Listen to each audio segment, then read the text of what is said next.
G'day, hi, and welcome. All right. Uh, TGIF. Toes going first.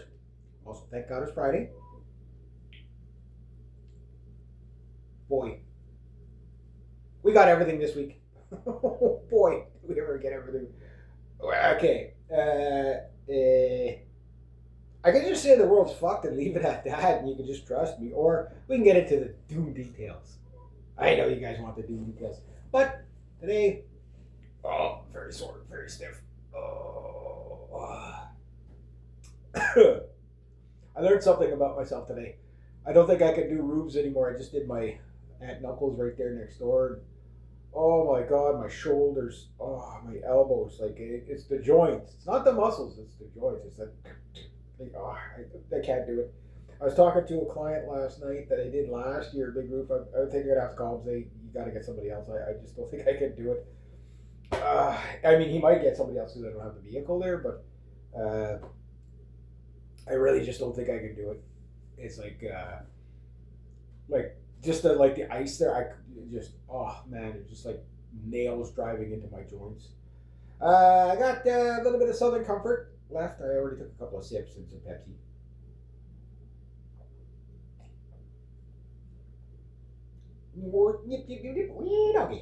Okay, I'm good. I'm good for the weekend. Wash it down. Let's see a bit of Pepsi.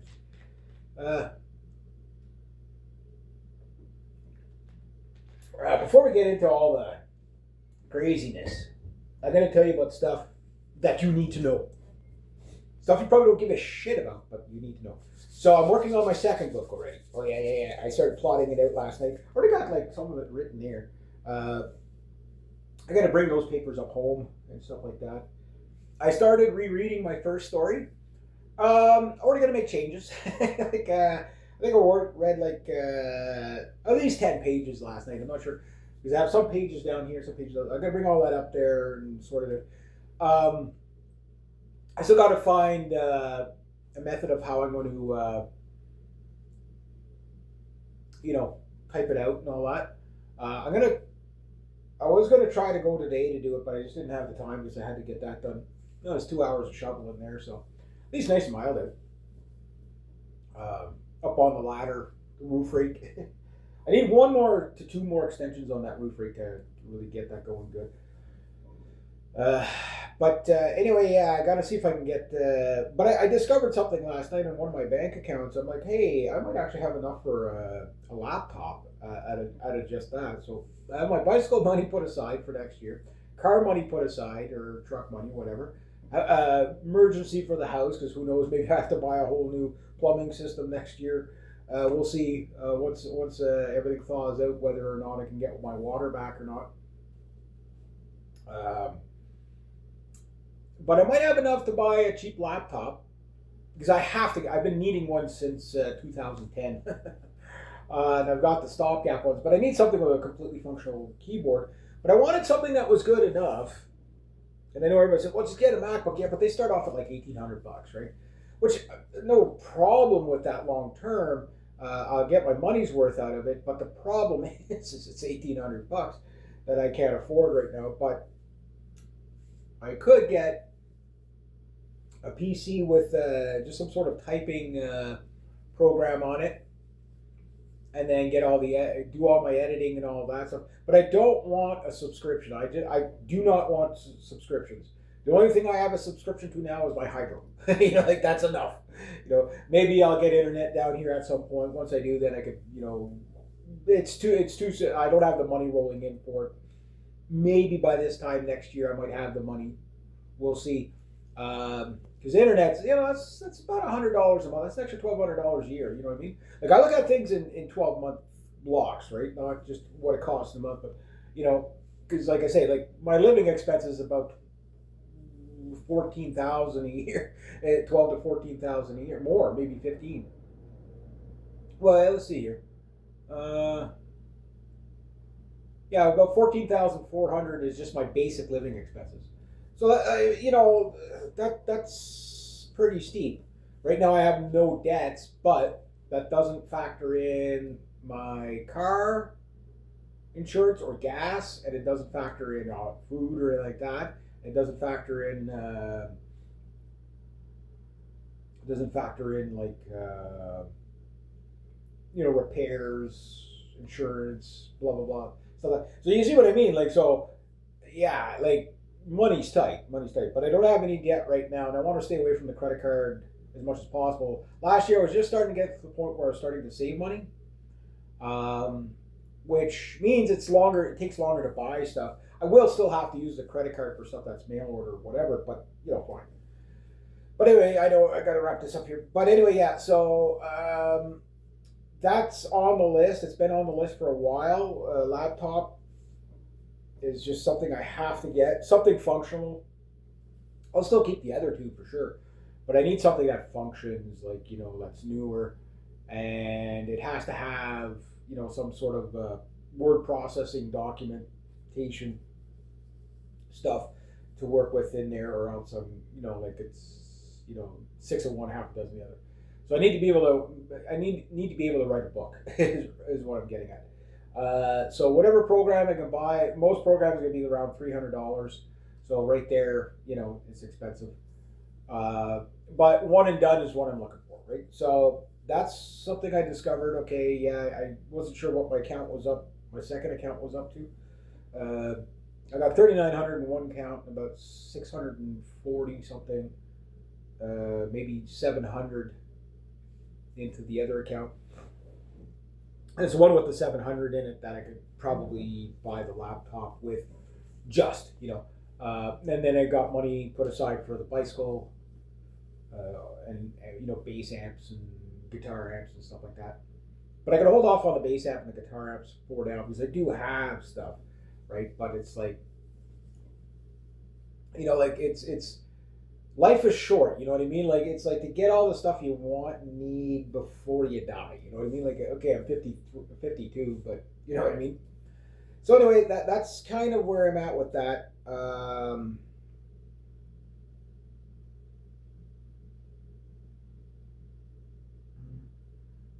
What else do I want to cover on that? Anyway, yeah. So I'm starting the second book, plotting it out. I plotted out the second book. I'm up to 7 books that I want to write now, and I'm going to just start doing the plotting of them. Finish one at a time. But to get the first book out is going to be like I wanted to put out 3 books this year, but it's going to depend on a lot of stuff, right?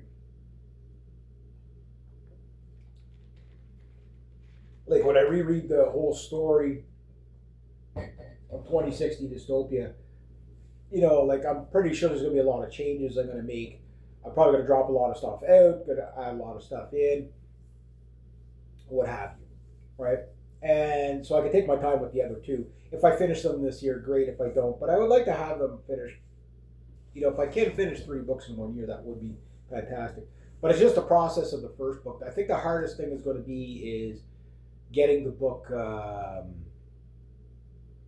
either edited. If I can afford that, I'll do it. If I can't get a professional edit, then what I'll do is I'll release the book, and if the book sales are enough, I'll use that money to get the professional edit. And then if I do that, what I'm going to do is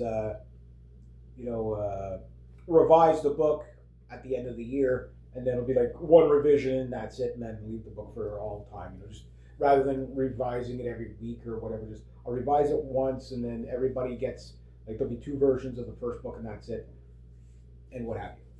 But anyway, yeah, that's where I'm at. So I'm working on The Author and The Lumberjack Do Zombie. I think that was going to be really funny. I'm just thinking of the scenarios. I had like I did the whole kind of like story outline last night. And it's like, oh yeah, there's one part there I think is going to be, if I do it right, it'll be like just absolutely hilarious. Yeah, like once you understand like what the zombies are, like it's not your gore zombie, like they're really it's to be a stupidly funny, lowbrow humor as much as possible. So complete, like there's not enough humor in the world if you ask me. All right, so let's get into this. Okay, I guess I'll start with the aliens. Yeah, we're back to aliens again, guys. I guess every like February, March is Alien Month. That sound about right? Because it seems like it's always around this time we're back to alien discussions. Trump was going on about a bomb, releasing the thing about aliens, and I didn't catch the whole interview, but it was something along the lines of, yeah, well, he shouldn't have done that. So you're not saying there isn't aliens. You're saying he just shouldn't have done that. And he just goes on like he doesn't clarify, right? It's like, okay, well, is there aliens or not? Do I think there's aliens? I think there's absolutely aliens. It's just I don't think aliens are what we think they are. I think they're probably little creatures on other planets. It's an impossibility that we're the only, like the only possibility of life is us. It's just we're basing it on our criteria of what it takes to live here on this planet. Other planets might be full of all kinds of creatures that planets that we can't live on, and the proof is in the pudding. If we are to go by, like, say, for example, the dinosaurs, the time of the dinosaurs, modern man couldn't live during the Cretaceous period. The oxygen was too rich. We'd die. We'd go into hypoxia. We'd take a giggle fit and die, basically, because it'd be so oxygen rich, right? You had caterpillars the size of freaking, buses, right? Lightning strikes were like nukes going off just because everything was so oxygen rich. But that's why everything was so big, was the oxygen. And then before that, it was the opposite. There was like lack of oxygen. It was like the atmosphere was really acidic. We couldn't breathe. Other animals and creatures lived in it, but we couldn't. And then again, just the water bear. If you want to like absolute that there's 100% life on other planets, the water bear. Look where that thing exists. That thing can live in like minus 300 and plus 160. like it lives right near like underwater volcanoes, like geysers. It's like, okay, if that thing can live there, it can live anywhere. Like catfish, freaking catfish can live in like a cesspool of freaking toxic waste, and yeah. So I'm sure there's creatures out there. Now, intelligent life. Now, that's a different one. That one I think is kind of 50-50. But either way, did Donald Trump really admit that there was, aliens or whatever? You tell me. I didn't look into it that much, but we're there again. You know what I mean? Bigger fish, more things to talk about, like the Iran stuff. Big news on that one.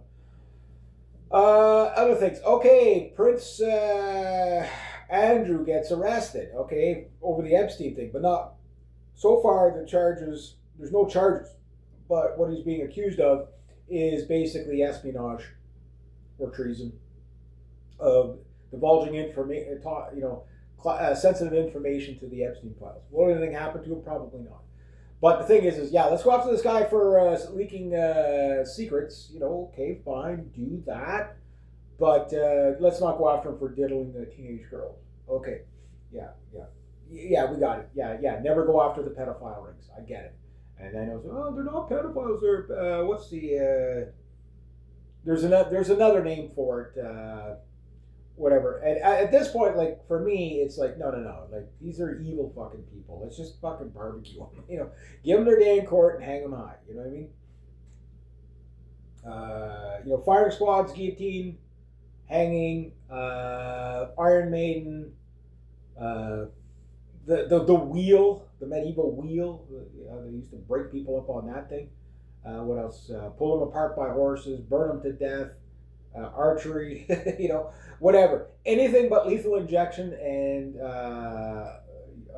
or electrocution. Why? Too humane. No. I want something that people are gonna fear. Like something that they're gonna hurt. It's gonna hurt. Feet burst through a freaking meat grinder or your wood chipper. I don't care. Just fucking lower them in. You know what I mean? Yeah, we need to set the example. So we'll see where that goes. There's a lot of Epstein stuff that's coming out, like for example, Ellen DeGeneres eating Anna Hake. What was the lady? What was the girl?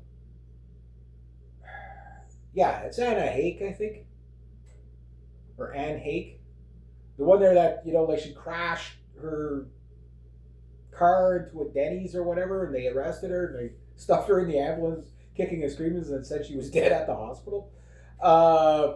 Yeah, that one was so bizarre. That one was so bizarre. And the reports are Ellen DeGeneres basically ate her after she was dead, cannibalism wise. They say it's in the now. The thing is there's already Epstein files that are coming out that are false. So I don't know.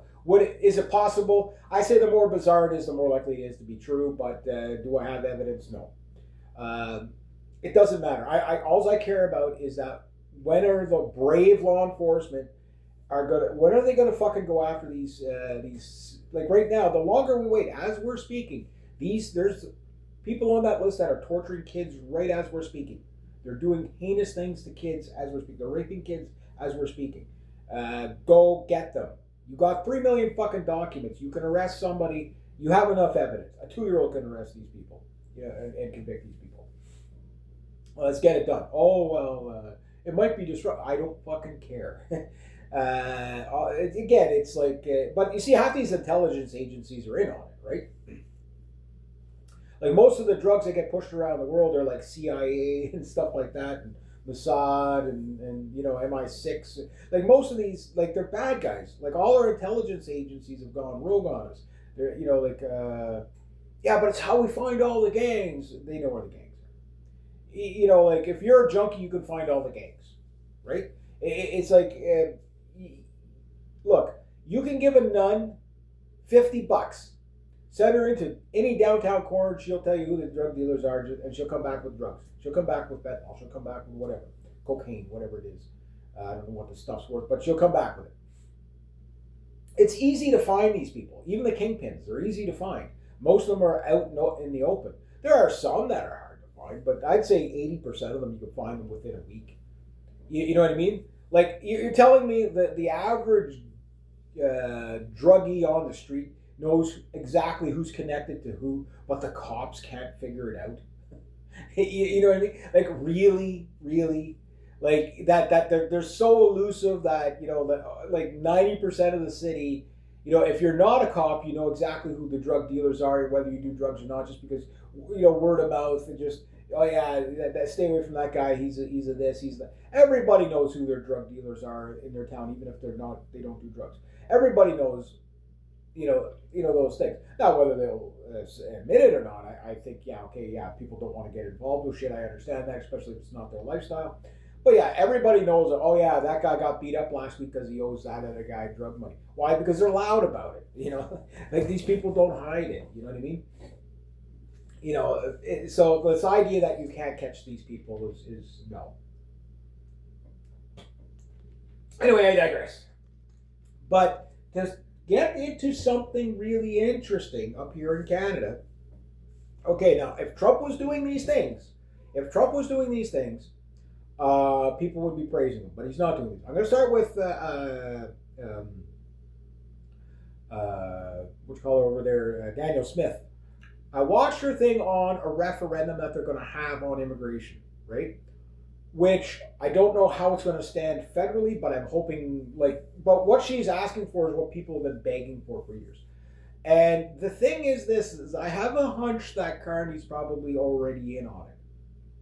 And no. Carney's the bad guy and that's it and that's all. No. Like they're all politics. Danielle Smith knows how to do politics. Yeah, you might not like her, but she knows how to do politics. Look, you'll hear me give conservatives praise. You'll hear me trash talk conservatives. You'll hear me give liberals mostly shit, and once in a while say, okay, well, if they're on the right track, I have to call it. Like Wab Kinew, he's basically NDP, right? I'd never vote for the guy, but he seems like a hell of a nice guy. But one thing I do like about him is that he's all, okay, yeah, he's a progressive lefty, whatever, but he's like, we're open for business. Come do fucking business in Saskatchewan or Manitoba with us. Saskatchewan? Yeah, Manitoba. He's Manitoba, right? Yeah. Yeah, because it's Scott Moe that's in Saskatchewan. I don't like Scott Moe, but when they're doing right, you gotta be fair and balanced, right? I get it. They're like, if you just want the everything's doom and everything's bad, partisan channels. My guy, my conservative guy can do no wrong, and your liberal guy can do no right, and vice versa. There's lots of channels that do that. And, you can go listen to that, and I'm not saying don't. because sometimes you do get some good information, but you're only getting half the story.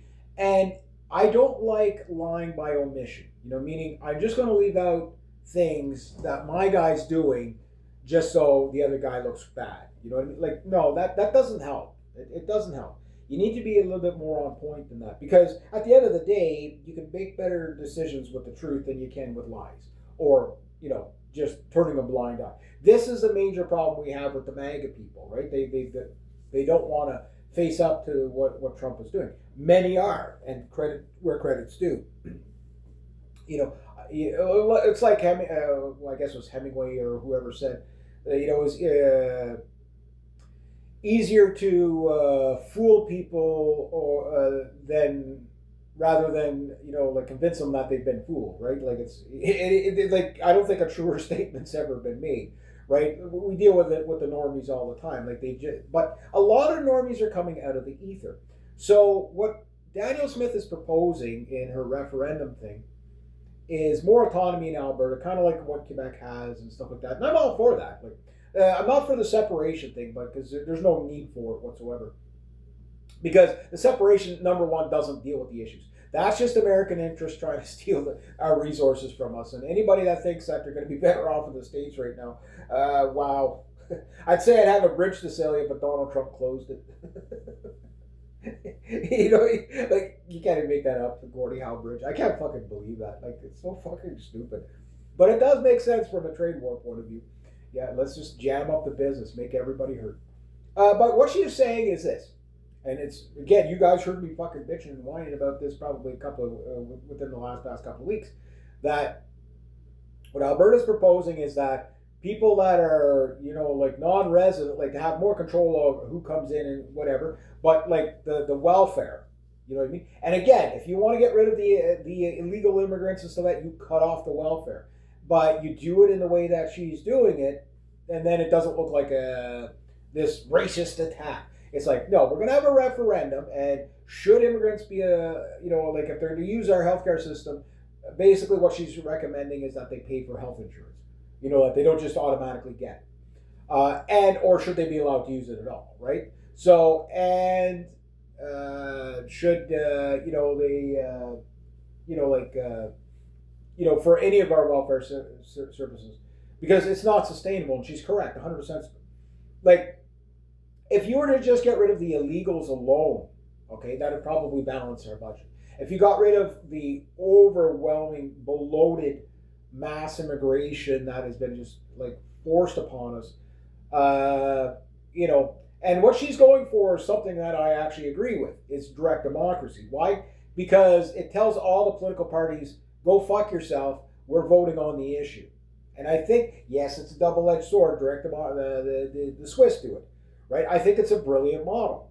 Is it going to be perfect? No, but I think, okay, like, well, you can have a referendum, say, every 10 years on an issue, right? So that way you're not stuck with, this is where constitutions kind of go wrong, right? The Swiss have a living constitution, living document. Canada's sort of the same. We're going to have to revisit our constitution every now and then. You know what I mean? And this idea that the document stands for all time, like, it's not practical, right? So for me, like, I've always thought that we don't need political parties whatsoever. Like this whole left versus right, we don't need that. We just need to vote on the issues, right? But you can't do that when you have like almost a quarter of your population or more foreign born, right?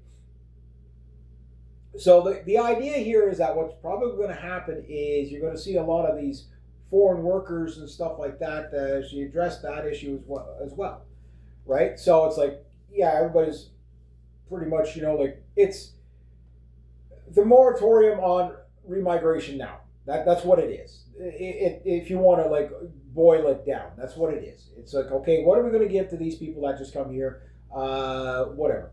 Okay, you say, yeah, well, it's because of the liberals. No, it's not just because of the liberals. Brian Mulroney. Okay, when I was a kid, okay, the first kind of prime minister I remember was Pierre Elliott Trudeau, Justin Trudeau's dad, right? And I remember my dad bitching about him. I remember my grandfather bitching about him. I remember my uncles bitching about him. I remember my aunts bitching about him. I knew who the guy was at a very young age. Now, by the time we're talking like 1982, 1983 here. So I'm not really politically aware as a little kid. In 1983, I'm 10 years old, right? So I'm still living the life as a kid. There's no internet. Kids play outside in large groups. We're Gen X. We're feral. Having a good time, whatever. But I knew it was knew what it was. And then along comes there was Kim Campbell for a little bit, and then there was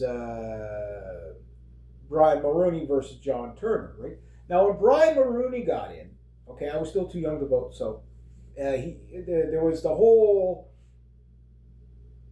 like Meech Lake thing came. Or no, that was under Chrétien. I think Meech Lake Accord was under Chrétien. But anyway, he took the immigration under Pierre Elliott Trudeau, who had somewhere between 25,000 and 85,000 people coming in a year, which would be almost 1 million people a decade. It'd be 850,000 a decade, which was way too much when I was a kid. Even as a little kid, I thought, that's too much. What happens when you take refugee A and refugee B from the third world where they were fighting and bring them here? How long is it before they start fighting here? Well, now we know. You saw the giant Iranian solidarity protests in Montreal and Ottawa and whatever. Yeah, they were peaceful, but it's like, why does that exist? That exists because of mass immigration. That's why that exists. We don't need all these immigrants. We never did, never will. It's always a bullshit scam.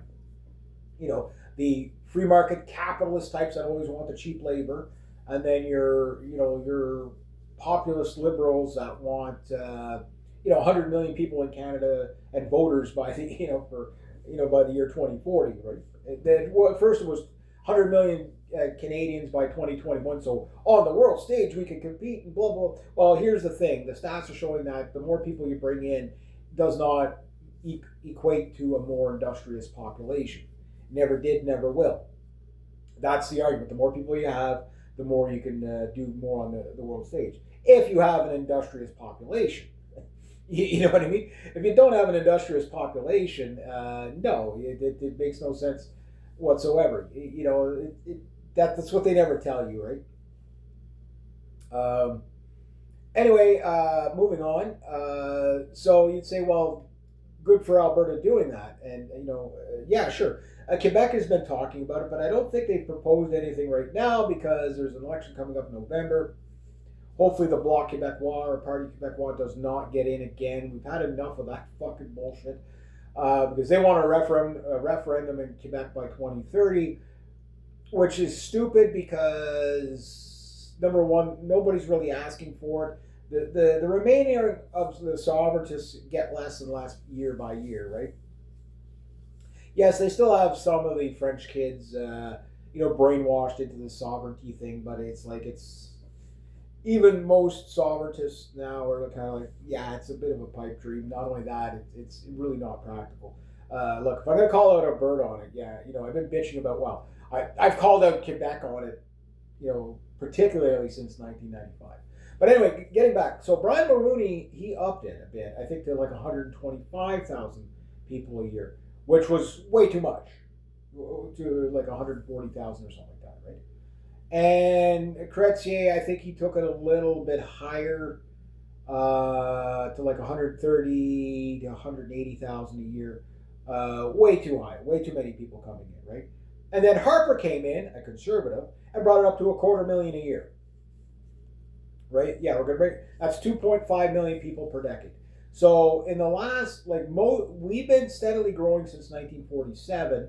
I think in 1947, don't quote me on the population, but it was around 20 million, 16 to 20 million people, which is probably the perfect size for our infrastructure and stuff like that. I thought we hit a cap at around, back in the early 2000s, around 30 million people. I thought, okay, now it's, the cities are just starting to jam up and everything like that with traffic jams, morning to night traffic jams. It's like, that was then, right? We didn't have enough city buses. The hospital wait times are like we're always never have enough doctors. How's that possible? Well, it's when you're bringing in a quarter million people every year. That's pretty bad, right? Then right after that, we get Justin Trudeau, who basically brought in about 1 million people a year. So we're now, I thought we were about 8 million people over too much, but we're about 11 million people too much. And again, most of these people just do not contribute. You know, like I'm not saying all immigrants. The ones that work, they work hard and fine, whatever. But the ones that just, 85% of in 2015, 85% of immigrants coming in didn't work for the first 3 years, and only 45% after. I don't know what those stats are now, but I imagine they're much worse. It's probably more like 90% of people don't work, and maybe 20% do after. That's my guess. But even if we go with the first number there, the verifiable, it's like all this. Oh, there's labor shortages. There's no labor shortages. These are fucking greedy corporations. And what I think should happen to them, all these people that were complicit, all these motels and stuff like that, putting people up and stuff like that, laying off their staff. What they should do is when they open up, be charged an extra tax. So all the money that they got for free, okay, over time, they pay back, right? And yeah, and anybody that hires temporary foreign workers, number one, like under Harper, at least they got it out of the fast, like the low skilled stuff. They started getting rid of that. That should have never been a thing. Like the Tim Hortons and all that, which like Wendy's, for example, because they all use the foreign workers now because it's just cheaper, right? Well, they're starting to suffer because people aren't buying their product anymore. Why? Because it's like, well, if you're gonna fuck over the domestic pocket, like white people are sick and tired of being, fucking fucked over by the liberals and everything like that, right? So they go into Tim Hortons, they see all these people from India, and it's just like, fuck that. Like I'm not gonna give them my money. I mean, there's still a lot that do, but as I suspected that you're going to see more of these stores close, which good, fine, fuck them. You know what I mean? I hope they go out of business if they're going to do that. You know what I mean? But I think any temporary foreign worker that and I do believe there is some legitimate reasons to have temporary foreign workers. This is something that Stephen Harper dealt with when he was prime minister. Was when the ships that were like all the icebreakers and stuff that we're building now, one of the reasons why we didn't build them back then and all the warships was he was like, yeah, we're good to go. What, we don't have enough welders? We don't, what happened to all the labor guys? I remember him saying that. He goes, well, I don't know what happened to all our skilled labor. Well, I'll tell you what happened. It happened under NAFTA, under Brian Mulroney, a conservative. And then, carried on by, Chrétien and Paul Martin, right, to deindustrialize. Germany's going through this now. Germany, don't do that. Don't go to a service sector economy because you'll end up right where we're at, right, where you don't make anything. Your economy's completely linked on everybody else. You know what I mean? You'll have no skilled labor. You'll have to use all these foreigners. And again, nothing against these people that do come in and work. But it's just like, well, they'd be better off in their own countries, building their own countries. I know the liberal people don't see it like that, but it would be better for them to not do a brain drain on these countries that are already hurting. You know what I mean? And the only thing that's happening is we're just we're not elevating them up to us. We're going down to them. Like the studies are the studies are in. We're devolving. We're not. You know what I mean? Like our kids are getting dumber. It's stuff like that. They've already done studies on this. There was a study I can't name the study, but iHypocrite was talking about where they got a kid in it was a chimpanzee or some sort of a monkey, and they said, well, the monkey would get smarter if it hung around with a child. Well, it didn't. The child just took on the monkey string. The child got dumber, So they had to separate the two of them and then kind of deprogram the kid to get him smart again. Otherwise, he was just going problem. And that's what's happening with our pop culture and like that. It's just like TikTok brain. If you want to make people stupid, TikTok brain. You want to make people smart, get them into books. Just saying. So the thing is that Justin Trudeau like really done the number. Right now, like I'm sure there's still illegals coming across our borders, but it's so few. Like in the tens maybe. You know what I mean? Not in the thousands, right?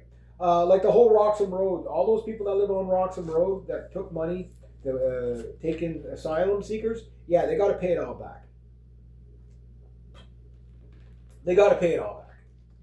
All these so-called asylum seekers, any one of them that were illegal, you start with they have to pay it back or go home. And once they go home, they can't come back in the country until they pay their tab. Right? You basically take a fingerprint, retinal scan, blood sample, photographs, and you do not come back into this country until you pay your tab. All these people that have arrived here like 20 years ago and have been on welfare the entire time, workfare until they pay off their tab. And if they leave the country, they can't come back into the country until they pay their tab. That's how you get rid of people. You know what I mean? And the thing is you say that'll never happen. Wait, no. Hang on. Again, one of the things that's happening with Carney, okay, my conservative audience does not like Carney. I know that.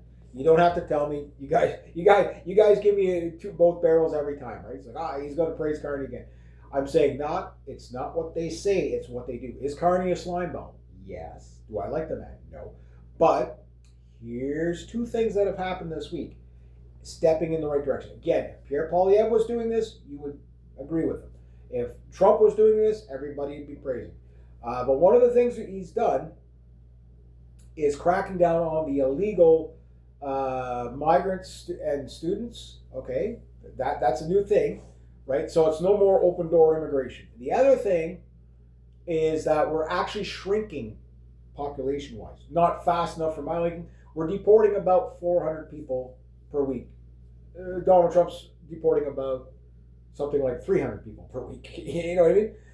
So we're doing better. But when you think about how far over the mark we are for immigration per capita, like we've basically really fucked ourselves bad.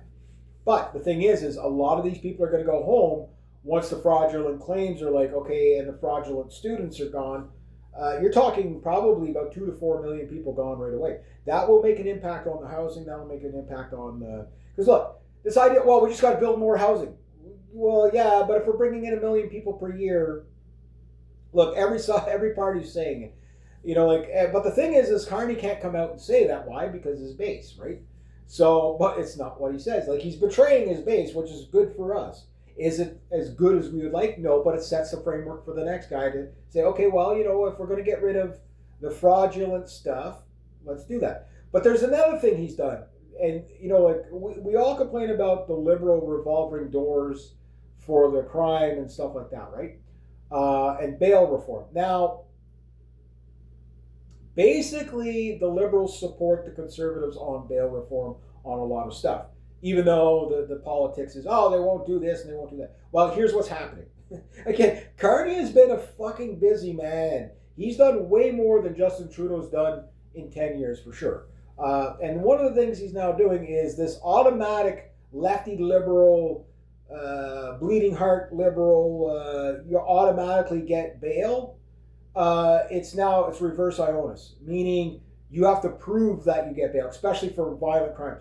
You got that guy, was it last week or whatever, I meant to mention him, your typical fucking Antifa, blue-haired, schizoid guy, stabbed his 8-year-old daughter, okay, and I think his mom and whatever. This guy's like, half trans, half the, like whatever. And then you got that other trans shooter down in the States there. That guy was all over the map. Like, he had fucking SS tattoos, he was trans, he's a conservative on this, he's a liberal. Like, anybody who would accept him, right? These people are mentally ill, And that's the conversation around the dinner table right now when it comes to trans. Like, when I'm hearing normies saying, again, the parents are now starting to warn their kids. When the teachers start giving you that trans bullshit, don't fucking believe it. You know what I mean? And rightfully so. Like, we got to do something about that for sure. Hopefully that comes to an end. because like this idea of constantly encouraging the mental health issues, like we need to help these people, not fucking encourage them to become complete utter whack jobs. Because the more we double down on their disillusions, the more angry they get, and they're more likely to hurt themselves or others. You know what I mean? And again, it's just exactly what I predicted 10 years ago, 20 years ago, whatever it was. That, well, it would be more like 15 years ago with the trans thing. But it was like, look, back in 2010, I said, look, it's not a thing now, but it will be in the future. And in the future, take generation one, generation two. We're now kind of sort of on generation two, that maybe arguably generation three, but of it being really promoted, say, since 2005 on, is right when the third wave feminism hits, where the LGB community starts taking on new letters, including the trans one, right? And we laughed at it back then, and I said, "Don't mock it. These people are the people that are going to be, running the system." You know what I mean? And look where we're at, right? So I said, we got to take it seriously, because these kids that get their body parts chopped off at like 6, 7, 8, 9 years old, when they get 18, 19 years old, and their brain starts developing, and they realize they've been betrayed by their loved ones, and the therapist and the doctors and all these people that were supposed to protect them, once they realize that they were taken advantage of, well, sure, they're angry. Sure, they want to murder everybody around them. And who are these people killing?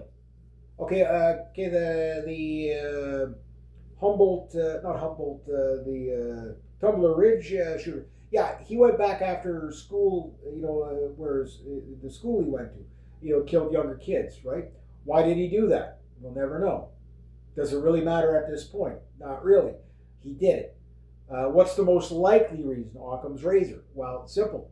He was just lashing out to probably the school that probably promoted it to him. He probably killed his mom because his mom went along with it. You know what I mean? That's probably what it is. Will we ever know for sure? I don't know. But if you want to get an idea of a person just before they get to that state, before they start harming themselves or others, go look at detransitioning video. It's heartbreaking. I was watching and it's just, every one of them is just, this person is in like irreversible crisis. One like 15-year-old boy, like he's got breasts and all that. And he's like, I can never have kids. I'll never father children. And once he got old enough to snap out of the ether. Oh my God! Like, what a nightmare.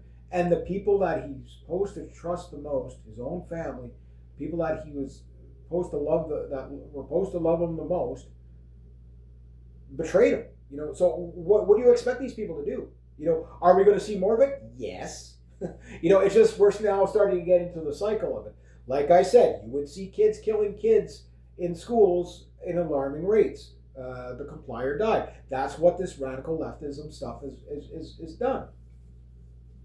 You see them as young adults, stabbing their own children, as progressive lefties, and then let out on bail because my progressivism, right? So Carney is now saying, no, there's no more of that. Now, how long will it takes? Like a year to get through the Senate and stuff like that. Look, I'm more for the direct democracy than I am for the Senate. I don't like the Senate because the senators can be appointed, and that just stacks the deck. You know what I mean? I don't think we should have. I think we should have referendums on the issues, right? That would be the best. I think that would be the best. I mean, it would backfire once in a while, but we'll see. But the idea, the bail reform, most of it, again, I'll believe it when I see it, like most people. Because, again, nobody trusts the Carney government, and rightfully so. They have to earn your trust because of the betrayal of decades, not just under liberals, but like decades, particularly under Justin Trudeau, of just destroying our country with this mass immigration and this trans stuff and all, you know what I mean? And again, people will just say, well, how the fuck, if everybody's so against it, how the fuck did Carney win? Well, it was simple. Carney wasn't Trudeau. And Pierre Poilievre was basically, his own fault for this, but basically, like endorsing Trump is either going to make or break your political career. You know what I mean? If you endorse them once, they turned you into a Nazi. You know what I mean? And that's why Pierre Poilievre lost. Pierre Poilievre had like something like a 92% chance of winning the fucking election. It was literally going to be like that. It was going to be such a humiliating loss. Now, you got to hand it to the Liberals. They really fucking pulled a rabbit out of the hat with the Carney shift. But it was literally the last 2-3 weeks before the election. The CBC was successful, and the pundits were successful at grifting Poilievre to Trump, and it cost them the election. You know, basically, the voting for Carney was basically the immigrants obviously vote Liberal. 85% is the average immigrant will vote Liberal. 85%. That's the stats. That hasn't really changed. Most women vote Liberal. And the boomers, they voted Liberal, and it was just, and even at that, it was barely just enough to get to win. You know what I mean? And of course, we had another thing of treason. But But then again, you got to ask, say, okay, why are these people crossing the floor? So we had a third conservative cross the floor. So I don't know if that gives Carney his majority. It might. And now, mind you, I think a lot of that is being staged. Now, my take on floor crossers is that it should not be allowed under any circumstance unless you have a by-election. Right? People vote for a conservative. Well, you don't cross the floor and become a liberal, you know, and turn it to a liberal riding. That's not fair for the voter. I've always been against that, and to me, that's treason. And I think you should have to wait. Okay, well, fine. You can step down or you can step out, right? But there has to be a by-election. You know what I mean? Because, you know, like it's too, like I say, everybody's talking about going to an election in the spring because Carney wants his majority, and I'm like, no, it doesn't make sense. You know, like that's conservative pundits, playing the game. It does not make sense. Carney's too close, number one. He's more likely to lose seats than gain seats, right? I mean, it's possible he could get a majority, but I don't think he has to. It's a lot easier for him to just convince people on the other side, maybe 3-4 people on the other side of the aisle, he's got a majority vote. You know what I mean? Like every time. So he might not get everything he wants, but he has been kind of playing ball with all the premiers. He's been playing ball with the other parties fairly well. It's like, okay, well, we'll try this. Okay, it failed. Okay, we'll go back and do it. He's kind of doing what we're paying these people to do. But he's going after the low-hanging fruit first. What can we get done now? Right? Okay, the gun grab thing, yeah, he's got to fucking back off that. And I think what he's going to do is just kick that can down the road just to appease the base. But I don't know, like, I'm hoping that's what he's going to do. But I'm thinking that, like, if he starts to see that, okay, conservatives are starting to sway to his side, of the center conservatives, when he does certain things that are more center, you're going to grab 80% of the people, right?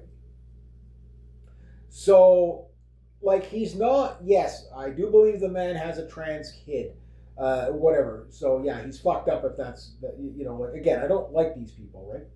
But I think he knows that the majority of people are sick and tired of that trans stuff. You know what I mean? Like, they're really trying to make the Tumbler Ridge shooting about not hating trans more than about gun control. So you know they're on the back foot when that's happening. Because they're like, okay, well, if we go after the guns in this right now, they're going to, like, that'll be it for the trans agenda. Which I think it's the beginning and the end of that. Anyway, people are going to, like, okay, who are these therapists that are, like, convincing these people to do these horrible things to their bodies and stuff like that? Because none of it was based on science. They can call you bigot and transphobic and all this and stuff. Like, but the thing is that the people that are critiquing you, okay, they're not credible. Well, you don't, like, and anybody tells you, well, the science is settled. Well, you clearly didn't look at the fucking science because, yeah, I agree with you. It's settled. There's men and there's women and there's hermaphrodites. That's it. Nothing else exists. And then this, oh yeah, but there's a difference between gender and sex. Yeah, I know mental gymnastics is great for some people, but no, it doesn't work like that. You are what you are. And therapists and psychologists and all that, they should be trying to convince, not convince, but help people to accept what they were born as. It might be hard. I don't think there's an easy solution no matter what when somebody's that far gone. But rather than to try to live in a world where everything is make believe and a delusion just so you don't hurt their feelings, well, what does it do? Well, it builds resentment when, it's like, it's like, sorry, sir, it's man. Remember that guy?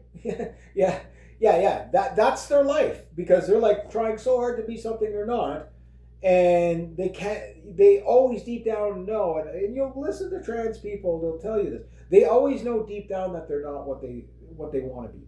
They always know. They carry that with them all the time. Now you got to think of the mental hemorrhage of that. Again, it's not healthy.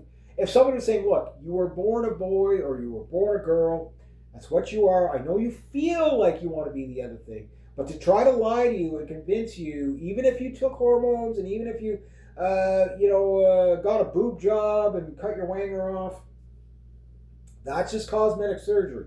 That's just icing on the cake. That's not biological. Look, you talk to any trans person, if they stop taking hormones, if they're a guy and they're trying to transition, they stop taking the estrogen, what happens? Their facial hair comes back, right?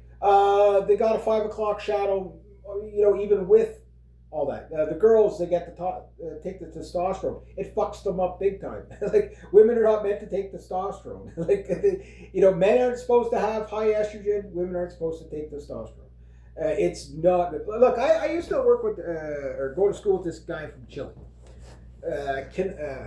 Jose, whatever his name. Anyway, this kid was short, like really short. Like he was like, he was part Mayan. Like I don't think he was. He was like 5'1" or something like that. Okay, and his parents had him on growth hormones, to see if they could get him a growth hormone. And the doctor at the time was like, we can only give you this much because it could collapse your kidneys, it could do this, and there was all these things that it could do. So like he'd get like for a couple of months, and then they had to take like a year off, and then try it again. I think he went down to 5 feet. But he was the funniest guy ever. I wish I could remember his name. It was like Julio, Jose, something like that. All I remember, holy free.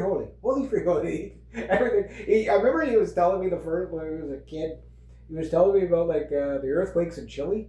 He goes, yeah. He goes, that's how I learned how to dance. He goes, my mom was listening to some song or whatever. The earthquakes, the whole house started shaking. And she yelled for him to get in between like the door sill, right? So, and he's there, and he's like, hey. And he goes, Mom, I can dance. And she's like fucking screaming at him, shut up and you're gonna get killed. Yeah, but it's like that's the kind of kid he was, right? I was just killing myself laughing. It's like his mom, like after the earthquake, she was beating him over the head with like a newspaper or something. Like you couldn't make it up. Like it was just, oh yeah, it's like, oh yeah, he goes, yeah, it's the earthquake dance. This is how we do it in Chile. I was like, oh fucking, it was great. It just, I'll never forget that. We were young, maybe 14, 15, and he was telling us about that. Holy fuck, was it ever funny. Like getting back, like the hormone thing, again. And I remember he said it fucked with his head a bit. He goes, yeah, that's the other thing too. He goes, it's making me really angry. The growth hormone, he goes, it made him really, really angry. Right? And he goes, that's why I can only take so much of it, because I'm snapping at everybody, like like I'm angry like it's like I take it and I'm angry for like 2 weeks after, you know what I mean? And then after that he's fine, right? And then so I mean these things are they're dangerous. So like if that was like a really controlled, prescribed by like really, really sensitive doctors tracking the progress.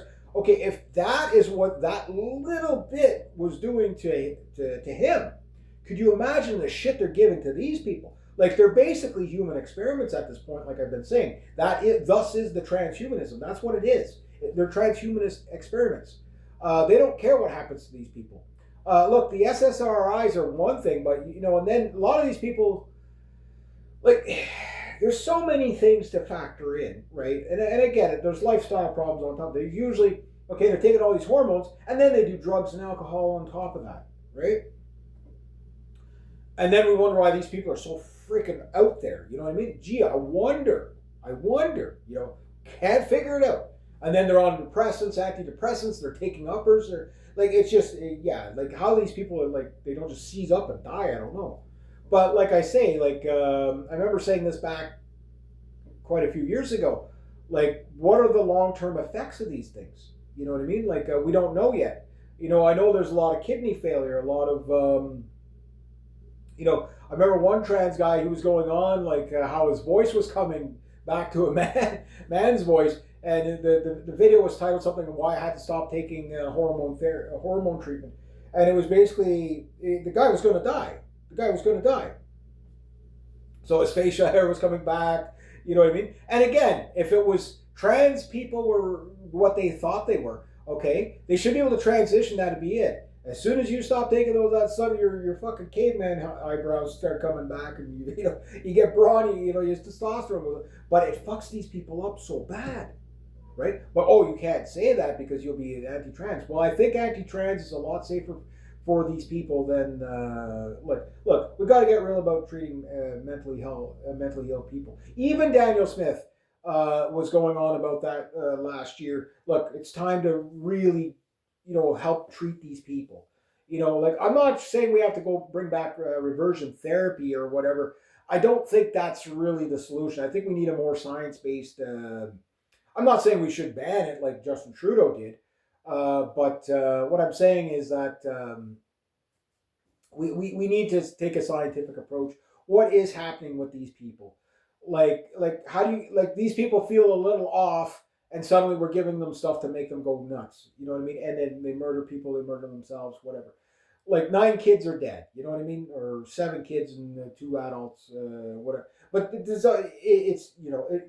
why does this scenario exist? Because we're not real about treating mentally ill people. We'd rather bullshit them into believing something that they're not, creating the anger, the resentment, and the dangers. Right? Like I could go on. Right? I could go on. I think most common sense people understand that this whole trans thing is a farce. It is an evil agenda. It hurts so many people, even the people they claim to help. It hurts them probably the most. It destroys families. It's pure evil. And none of it was brought in by science. None of it. So when you say, well, it's science, the studies were we think and we believe, and peer reviewed, and they all agreed. Consensus. Well, consensus is not the scientific method. Just because people agree on something doesn't make it so. There is no science. I looked into it and looked into it and looked into it. Look, guys, this week in World Crazy, okay? I don't do the World War III updates anymore. I just kind of, integrate them into this, right? But covering these issues, okay? I've always I don't care if it's on the left, if it's on the right. I just want the truth, right? And that angers a lot of people. I get that. But it's in your best interest to kind of work through that little, rage bait kind of triggering and say, okay, well, let me hear them out anyway. Okay, let me hear the people out that I don't want to listen to, right? I did this with climate change. That's why climate change is a bullshit thing. Have we been warming since the last ice age? Yes.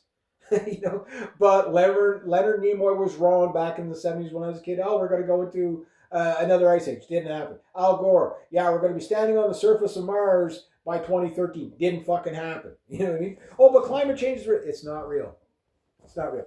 There's weather patterns, there's cycles. That stuff is provable. Most of it has to do with the sun. Yes, the sun is changing color. I don't know why, but it is. And that's having an effect. Yes, the trade winds have shifted in the Arctic. That part is true too. But there's also been icebreakers up there for the past 100 years. Smashing the shit out of the ice. Why doesn't the ice grow back? Well, what? When you float it all out to the fucking Pacific and the Atlantic, gee, I wonder. You see the fucking icebreaker, the fucking, just like these giant icebergs the size of a fucking town hall floating past Gander, Newfoundland. or St. John's there, or whatever. Yeah, geez, that's all the shit that we're sending down. That's the ice flows we're, these plastic ice flows that we're sending out. Gee, I wonder why there's no thick ice in the Arctic, right? Yeah, it has more to do with that. Yes, the methane is being released because of that, but I think it has more to do with cycles and weather patterns, because it's the same thing. Like this was back in the 1960s. You had people in the UN saying, "Yeah, we're going to use climate crisis to dictate policy in the future." Openly admitted, right? Okay, well, let's look at the science. Well, once again, 97% of scientists agree that consensus that there's climate change, right? Okay, well, what's the study that they did? What's the what I mean? Don't confuse pollution with climate change. You know what I mean? The climate is always changing. That's again, when the dinosaurs were around, it was a different climate. Before the dinosaurs, there was a different climate. There was a snowball Earth where the ice was 10 miles thick around the entire planet at one point. This shit happens, right? The CO2 gas does not drive climate. If anything, the CO2 gas follows climate by about an 800-year lag. Again, I've looked at everything. Oh, but we see red on the map. Yeah, that's a 0.064 difference in a degree. Doesn't matter. Okay, we hit minus 59 in Arctic Bay instead of minus 60 this year. Woohoo! We're warming. You know what I mean? It's 4 degrees warmer right now. Okay, you got an extra 4 days. You can get up into the Arctic an extra 4 days on one side, and then in the fall you can stay up an extra week. That's what we're talking about, guys. Again, we're talking about mountains out of molehills, right? I'm not saying, sea level rise. Oh my God, the sea level rise. Yeah, sea level rise hasn't been. It's basically like 1.8 of a millimeter every year, something like that. We haven't seen any significant tidal rises globally in 600 years, almost 700 years.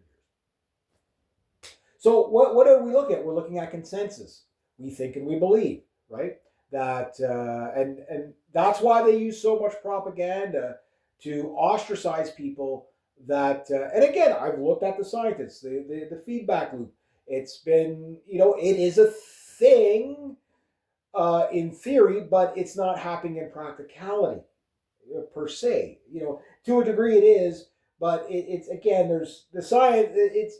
Look, they can't even fucking predict the weather right. You think they're going to predict the global climate? No. The hot temperatures. Yeah, when they put thermometers near fucking runways, on pavement and stuff. Yeah, of course you're going to get a higher temperature reading. They put the thermometers around the world.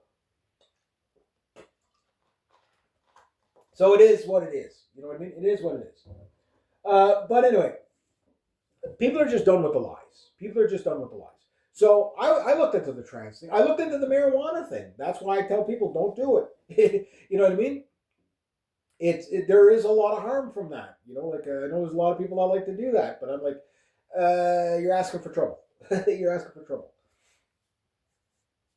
When just about every mentally ill person does weed. You know what I mean? Like, again, does the weed trigger the schizophrenia, or do schizophrenic people do weed? You know what I mean? I'm thinking, just going by anecdotal evidence of the people that I've noticed that have quit weed cold turkey, 8 months later, they're a totally different person. This is not one. This is about 5 different people I've seen. I cannot believe the change in these people. And it's not a negative change. It's a positive change. So there is ways to kind of, okay, yeah, it's kind of obvious that this is an issue. And this trans issue is the same thing. It's obvious these people are mentally ill. Like it's the progressive left. Most of them are completely fucking insane, right? But the thing is when the system backs it, you know what I mean? So anyway, I digress. So the whole thing with the trans, and we're going to see more of that violence. But what I'm hoping is that we start getting real about it, and okay, I get it. People just want to be offended by everything. Fine. How about we have a real dialogue, real discussions, and figure this out? Because at the end of the day, if I had one question, whether you're on one side of the aisle of it or the other side of the aisle, do you not want these people to feel better. Do you not think society would be better and safer if we could help these people to manage their lives better? I believe it's doable. I don't have all the nobody has all the solutions, right? It's case by case, but we have to do something a little bit more. Maybe we have to bring back the asylums. Maybe we have to bring back all this. Daniel Smith was talking about it. She was on the right track, but I'm pretty sure the left will just, oh well, she's just a conservative Nazi, but you know what I mean? It's like, no, we have to do something more positive. And if that means offending people and offending a group, fuck the group. You know what I mean? This idea that that they're still trying to be politically correct while dealing with there's kids dead. You know what I mean? Like there's kids dead. You know what I mean? Like at this point we have to scrutinize. We have to. But anyway, so yeah, the bail reform thing is a step in the right direction. What Carney's doing, again, I'll believe it when I see it. It usually takes about a year for legislation to become law because it has to go to the Senate, and those fuckers, they nap all day. They're a bit of a waste of money if you ask me. I think as soon as you're done like passing the law, okay, just the clerical stuff, whatever that takes, and let's go. But I do understand what the concept of the Senate is that if Parliament passes something, they have to make sure it's constitutional before it becomes law, right? So that's what their goal is, and then they make the final pass on it. Problem is the Senate is kind of, it's kind of betrayed that trust over the years. Because a lot of these people, like these senators, they could be anybody and anybody. They're not like specially qualified for this. They're just people that were basically appointed, right? It's like Supreme Court judges, they get appointed. I think all this stuff, people should be elected, even if it's like every 10 years or whatever. But it's like, okay, we look at this job for 10 years. This is what this person is doing. It's too critical of a point, or we just get rid of the Senate altogether, which I'm all for. Get rid of the Governor General, get rid of the Senate, and just go with direct democracy. And the Prime Minister can go and meet the King if he wants to dissolve Parliament. But anyway, that's my take on that. But yeah, so bail reform, no more automatic bail is a good thing. The deportations thing, we'll keep an eye on it. It's moving in the right direction, just not fast enough. We need to see a minimum of at least 10,000 people per week leaving the country. That's what we need if we are to save the country in any length of time. Now the thing is that if Alberta gets their referendum thing, and I think it's going to be in October, and they vote, okay, well, all immigrants are going to have to, basically have to pay healthcare out of their own pocket. Well, that'll take strain off the healthcare system because those people are just going to go to another province or they're going to go home. Now, I have a hunch that every other province is going to be wanting to do that too, because it's like, well, we don't want everybody offloaded into our province. But that's what the Albertans are saying. You guys have offloaded all these immigrants onto us. But what the Albertans don't understand, it's not just there. It's everywhere. It's here in Quebec. It's like Quebec has been trying to come up with a better. They tried Bill C-21, whatever. But look, we have to tell the immigrants, like, look, no offense, but most of you have to go home. This idea that magic soil, anybody that anchor babies, get rid of that for sure. Carney's not doing that yet. It'd be nice if he did, but if he's going to get rid of so far we're getting rid of like fake student visas, fake, like the fraud. We're going after the fraudulent part. But it's not just a matter of kicking people out of the country. Like we have to make sure that there's consequences. Okay, certain fraud, kick them out of the country. They can never come back again, no matter what. Period. And if we catch them in the country, 12 years in jail, labor camp. The ones, anybody. I think we should have a zero tolerance for anybody that anybody coming out of our prisons, for example. Even if they got citizenship or whatever. You strip them of the citizenship and you send them packing back to country board, and Who gives a shit what happens to them? Oh, human rights, human rights. Yeah, fuck them. Yeah, fuck them. Just get rid of them. But we do need to bring back the death penalty for half of this stuff. Like that guy that stabbed his 8-year-old daughter for some stupid progressive reason. I think that guy deserves a fucking guillotine. You know what I mean? Like give him his day in court, but he like lives in a car or something like that down by the river. It shouldn't be too hard to find. You know what I mean? Like we got to do something about it. In BC, you like even in BC, you got to think about how progressive lefty BC is. There was a lady out there talking about like the gun violence in BC, right? It's not gun violence; it's immigrant gang violence, is what it is. And basically, you got these people, basically on social media shooting at their gang rival's house or whatever, blasting off rounds with illegal firearms, right? And none of that stops, even when they take the guns away from the people that do own things legally, right? Funny how that is. And they're like, okay, well, we have people that we're on the honor system for self deportation. Well, those two words that does not work together. Deportation and honor system. No. You round them up and you kick them fucking out. You know what I mean? So they're starting to, even BC starting to do shit like that. So will they do much? The problem with BC is they're so progressively left that, again, that's where they've created drug meccas and stuff like that because, we got to just legalize everything. And that'll solve the problem. Look, Europe has legalized drugs. Yeah, they don't want to deal with their drug problems either. I get it. No, we have to kind of fuck this whole libertarian thing where everybody can just do whatever they want because it's fucking up society, right? It's just anarchy. That's all it is.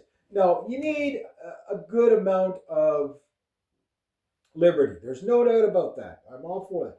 But you also need societal cohesion. You know what I mean?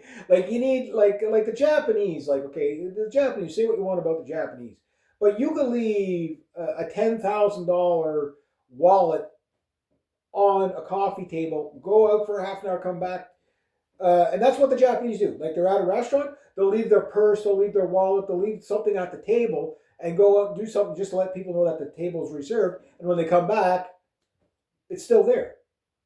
It's still there. You know what I mean? Many small communities that I live in, nobody locks their doors. Why? Because it's still a high trust society for the most part. But it's getting less, right? Why? Because of all these people coming in and doing stupid stuff. You get rid of just the dishonest people. Like I say, just getting rid of the easiest way to get rid of welfare recipients is workfare, right? They'll just move to other countries. Do that in every province. You won't have to deport anybody. They'll do it themselves. Why? Lazy's a thing, right? And this is something that Trump doesn't get, right? Now, mind you, the states operate different than Canada, but the thing is that in Canada, we still have the same problem that you guys do. The difference is we're kind of taking different steps that might be more fruitful long term, regardless of who's in power. The immigration issue is the number one issue. It's not the economy; it's immigration because it all plays back to all these things. Look, our taxes are high because we're paying for all these immigrants. These temporary foreign workers that come in, well, it's not so bad that they're just taking your job. But the corporation pays half the wage, and the taxpayer pays the other fucking half of the wage. So, well, the government's paying. Well, who pays the government? You know what I mean? So why are we bringing these people in? How is that cheaper? For me to live, for you to live, for your family. You know what I mean? It's not. Anyway, so that's where that's at. I thought I'd cover it. I'm sure there's good, bad, and ugly. We'll see where it plays out. Economically, Canada, yeah, we've got a lot of problems, the same way everybody else does. But there's still a lot of Americans looking at Canada and think that we're worse off than them. And I'm like, no, everybody has the everything crisis. There's a lot of things in Canada that are worse off. There's no doubt about that. But overall, you're better off to be Canadian. Look, there are Americans that are trying to move up here, and I don't want them either. You know what I mean? No offense, but it's like, look, I don't want immigrants from anywhere. Like, I really don't. We're full. Fuck off. We're full, right? But they think they're gonna come up here and they're gonna get all this, easy whatever, and it's not that easy. It's like, okay, well, no, it's like there's a process here, you know, whatever, and it takes time and all that. So it's like the thing is that Justin Trudeau, what he did is again with Bill C-25, Bill C-26, with the gender parity and the racial parity, and getting minorities into, like, again, government jobs. It doesn't matter whether it's public works or if it's the government. They only hire minorities now. Why? Because white man bad, right? But that's, people are starting to push back on that, right? And rightfully so. If you're qualified, you should get the job. But somebody who just landed off a boat, like I see these guys working for Bell Canada, like, these African guys or whatever. And you see them walking around, they have no fucking clue what they're doing. Like, they don't, like, you just tell by the way they're walking around, like, that they don't know what they're doing, right? And you got to hire these people for diversity, right? Which is a waste of money. I'd rather, if the guy's out there, okay, he's taking his measurements, okay, he's doing this, he's calling the guy, okay, yeah, we're doing this, and you can tell when somebody, like when I see the Department of Highway guys, I know which guys know what they're doing and which guys don't. The guys that know what they're doing, like they're not sitting still. You know what I mean? Shit moves. Yeah, sure they got to hurry up and wait for some stuff, but you know that. But when they're kind of clueless, you can tell they're just doing something, and you see it with the internet guys and stuff like that, like all these diversity hires. Some of them know what they're doing, some of them don't, right? But most of the time, it's just kind of like it's 50-50, right? But when you get like the French guys that come in, they're in, right? You get the white guys come in, well, most of the French guys are white. They got you fixed up in like 20 minutes, right? The other guy's there for like an hour and a half, calling his buddy to see what do I do next. You know what I mean? Like, they're not qualified. And I'm not saying it's all of them. Like, there's some of them that are really good. Fair is fair, right? But there's a lot of them that are not. And people don't want any more diversity hires. We don't. It's a waste of money. It lowers standards. And this whole lowering standards for everything is just stupid, right? But anyway, I digress. Okay, I guess we could get to the Iran thing.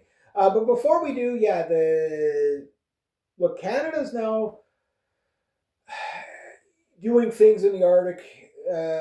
We now got, like, basically the Swedes and Canada patrolling the Arctic with their Visby corvettes there. If you haven't seen those Swedish corvettes, they lack air defense, that I know, but they've got anti-ship. They're really, really cool. They're a little stealth corvette there. They've had them for years. I think they would be great for Canada. Pretty much anything Sweden builds will work in Canada because, the Arctic Circle and all that, right? The Swedes are like just fucking dominating the Arctic there. They got basically soft grippins all over the place. Denmark is basically Denmark or Finland, I can't remember which one, said they could jailbreak the F-35s. Meaning, if you get the F-35s and Raytheon shuts you off, don't worry, you can get around it. But the problem with that is, yeah, getting around the software is not that big of a deal. It's a deal, but it's not that big of a deal. But then it kind of makes the jet, like everybody focuses in on the stealth part of the jet, but that's not what really makes that jet, the F-35, valuable. It's the software. It's the idea that you can fly around with your radar off and see your enemy's target in real time 1,000 kilometers ahead of you or 600 miles ahead of you because of satellite data. That's what's valuable, right? Now, that said, everybody, looks at the soft grippin and says, well, it's not stealth.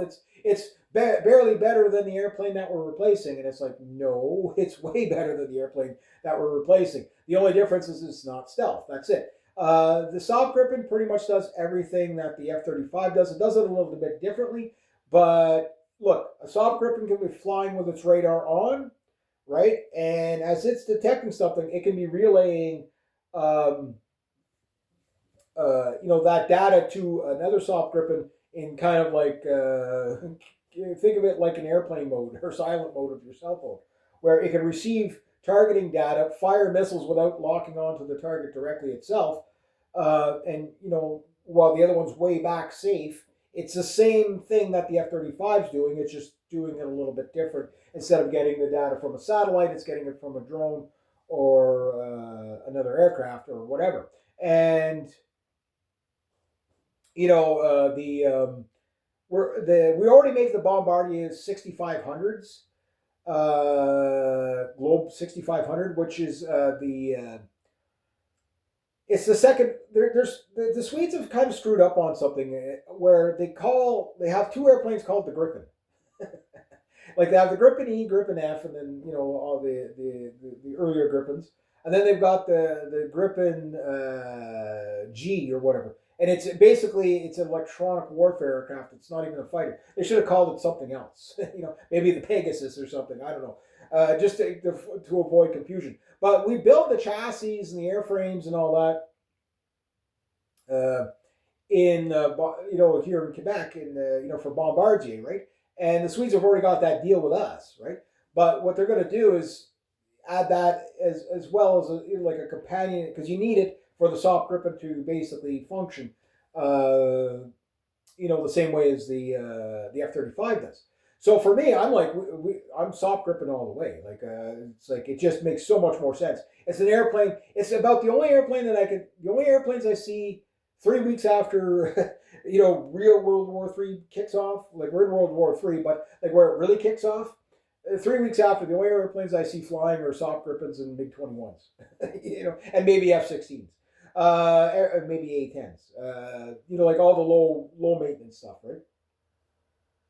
But yeah, so they're saying we can jail. If push comes to shove, we can jailbreak the F-35s, right? So meaning that they can unlock the data and still use the aircraft. But if you have to turn on the aircraft's radar, it kind of compromises the stealth. Yeah, the aircraft will still be stealthy, but the radar signature gives it away. This is why the new way of warfare is to have your airplane one guy fly up ahead, with the radar off, just receiving data links, so to avoid detection, right? So the electronic signature doesn't get there. And then if your airplane's stealthy on top of that, it helps. So that's where that's at. But we're talking about new helicopters. I'm not sure what helicopters are on the list. I think the H-135 and the 145 Puma is on the list for Canada, I think. And then there's an Italian helicopter. I can't remember which one. And then for attack helicopters, we could be looking at like Leonardo or industry stuff because they have the 129 attack helicopter. That's what the Italians have. And then of course there's the Eurocopter Tiger, right? Which I think would be a great attack helicopter for Canada if we get it. But the thing is that the way helicopters work, like they're not the same use that we use, like this idea of like Vietnam style helicopters or even Desert Storm Apaches, just gunships coming over the mountaintops, 30 millimeter Mike blasting away. Those days are kind of over in modern conflict. It works against the Taliban, stuff like that, but against for example, the Saudis tried it against the Houthis and they get shot down by Eagle missiles all the time. Manpad, Eagle missiles, they get shot down all the time. They don't hold up at low level. The invasion of Ukraine was a helicopter nightmare disaster. The only thing that the Hind 24, when the Soviets were fighting the Afghanis, okay, they lost like 1,200 of those over Afghanistan. They were starting to lose the Hinds fairly early on in Ukraine, just because there's a Manpad launcher everywhere, every 5 feet, right? So it does make those attack helicopters sort of obsolete, but not completely. You gotta use them differently, right? So right now helicopters get used behind enemy lines; they don't fly over, just because it's too easy to get shot down, right? That said, the Ka-52 Alligator that the Russians have, those things are like, they seem to be the number one attack helicopter in the world right now, because they took something that was more nap of the earth, seat of the pants, mano a mano close support, and then they said, okay, Well, we could still do that, but the way we're going to use the helicopter, rather than just flying patrols and getting shot down, because that's what happened to the MIL 28s, which was their, like the Havocs and stuff like that, and the MIL 24s and the Hypes and the MIL 17s, 18s, whatever, uh, and the early alligators. What was happening in Ukraine is they were just getting shot down everywhere they'd go, right? But the way they started using them, instead of having these short range, like carrying, like 12 Vicar anti tank missiles, what they do instead is, okay, they send the drone up ahead, and then what they do is when they find something, they use longer range up to 8 kilometers away. So it works more like an aircraft, but you can fly below the radar envelope, but you don't fly over the battle line, right?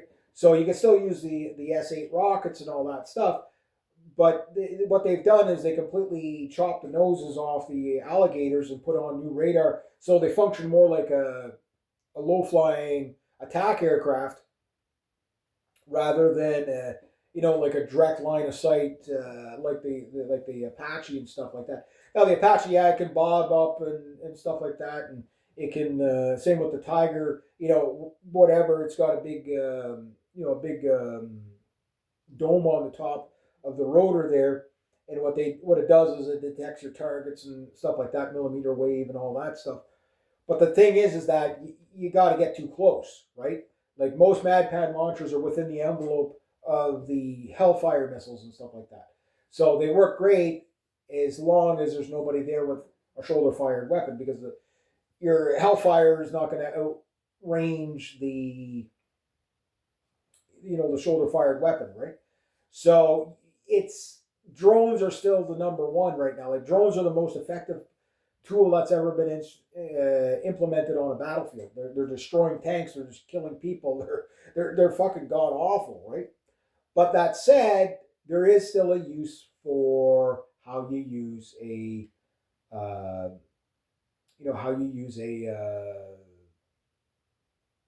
attack helicopters. So there's still a use for them. That said, the A10s, I think they're obsolete because what it's going to have to come down to is radar jamming and signal jamming, because if not, what I think is going to happen is that, and this is what's going to happen with the drones,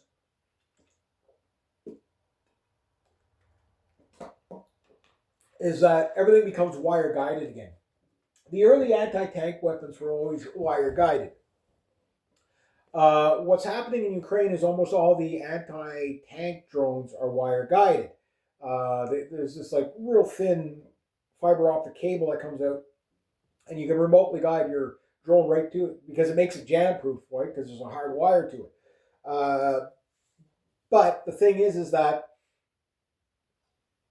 you can't just roll tanks out into a field in the Ukraine. You get destroyed right away. Sometimes it takes a few drone hits, but the thing is, the drones always get you, right? So it's really, really tough warfare. We Canadians, we're not mass producing drones yet, but we're developing a whole bunch, right? So that's going on. So the thing is that we are going to be getting new helicopters, new submarines, new fighter jets, etc., etc. But we're also looking at other things, like our mobile artillery. That still seems to be that's the number 3 spot for killing people in a battlefield, is mortars and artillery, right? Tubed artillery is not gone. The tanks, I think, are great in direct fire. It's a lot of firepower to bear, but kind of like the attack helicopter, you have to make sure there's nobody behind you, right? So it's not good over enemy territory. It's good at the line.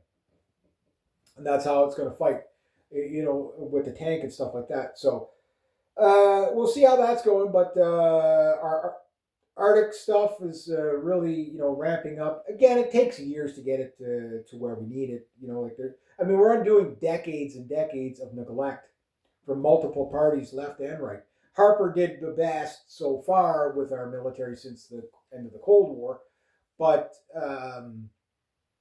even at that, Brian Mulroney cut stuff. Diefenbaker canceled the Arrow, right? He was a conservative. So it's not just the Liberals that fuck our military over, right? There's a lot to it. But Carney is investing in the military a bit now. Is it just so we can get it? He go fight the Russians in Ukraine? I don't know, but I don't think so. I think it's more of a Carney wants to hold the Arctic territory. Even Stephen Harper's conceded.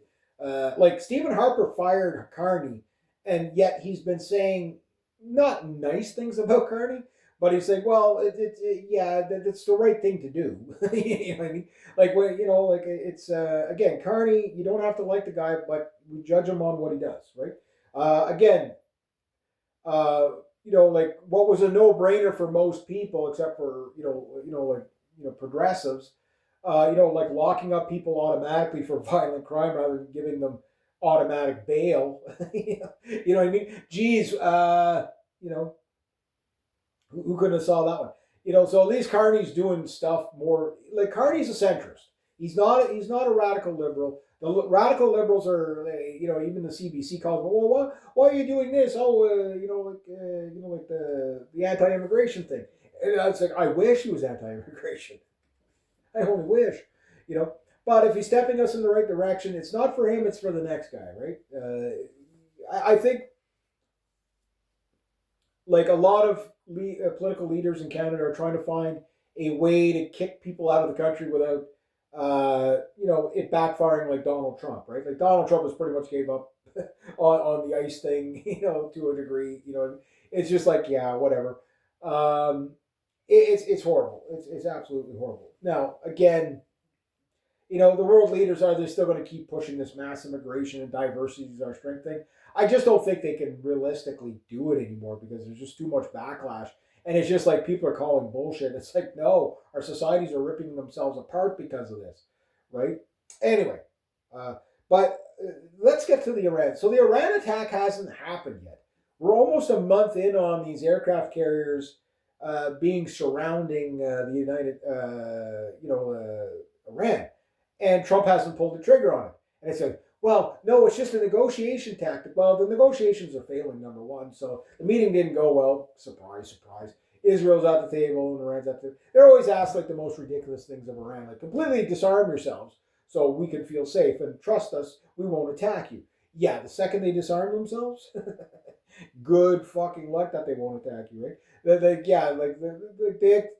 Iranians aren't stupid, right? They know that this next fight coming is going to be a big one. It's going to be a regional war. They know it. They're preparing for it. Now, here's the thing.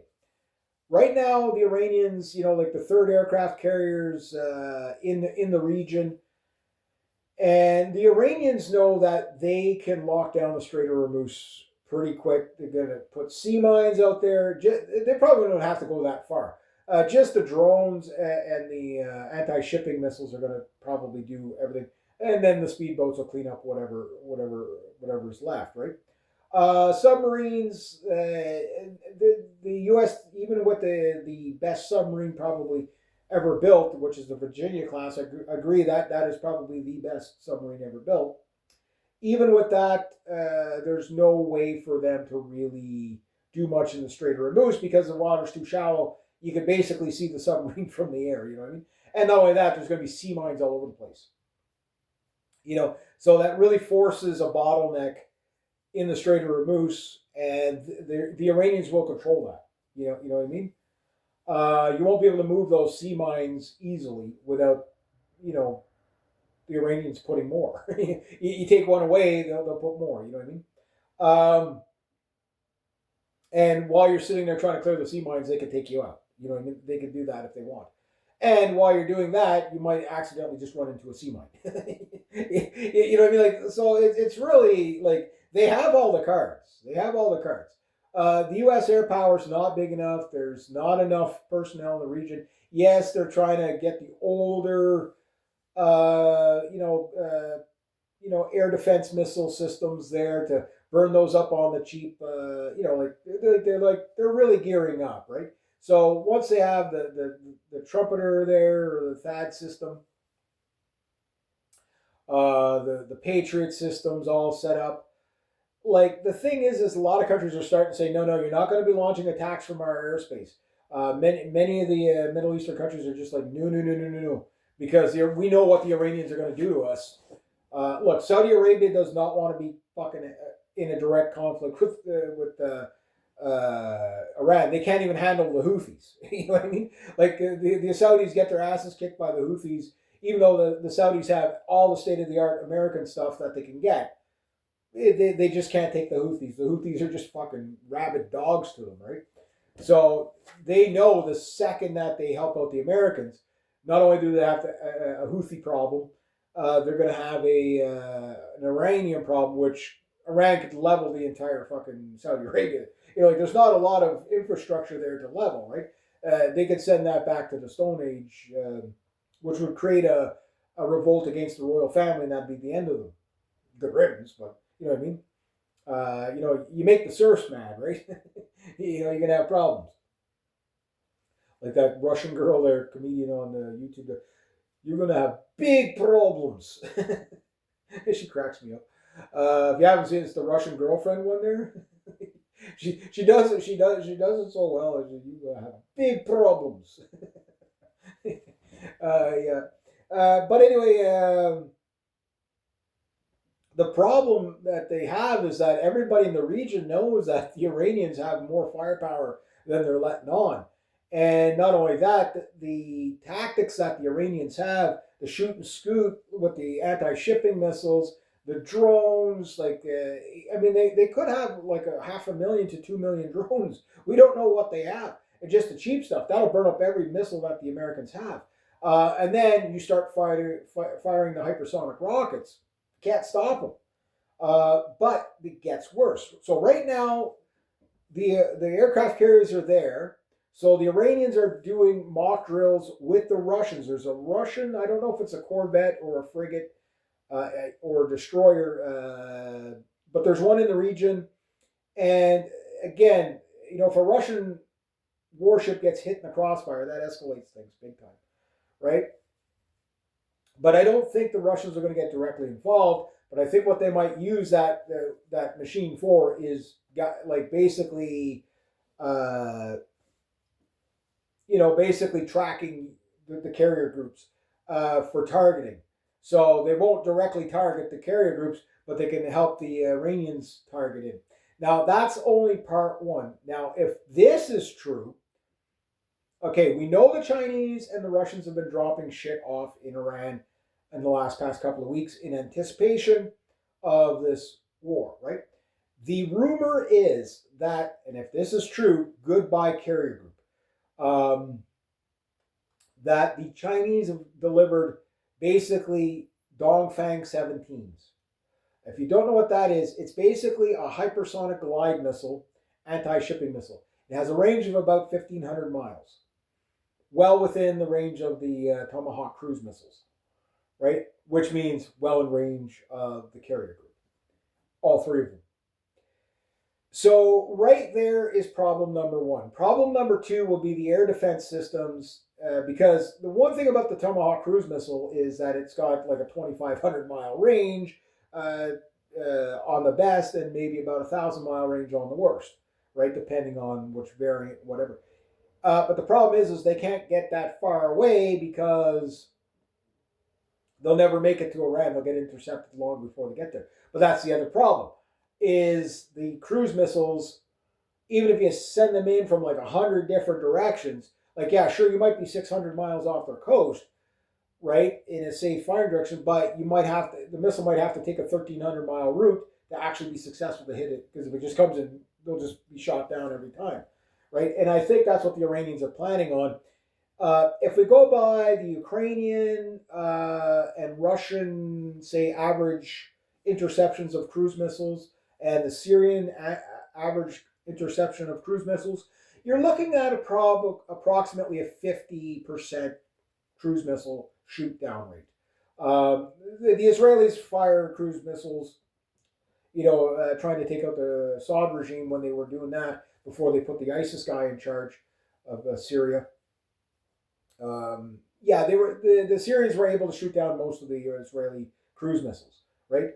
And that's what the Syrians had. And the Syrians, yes, they had Panzer S-1s.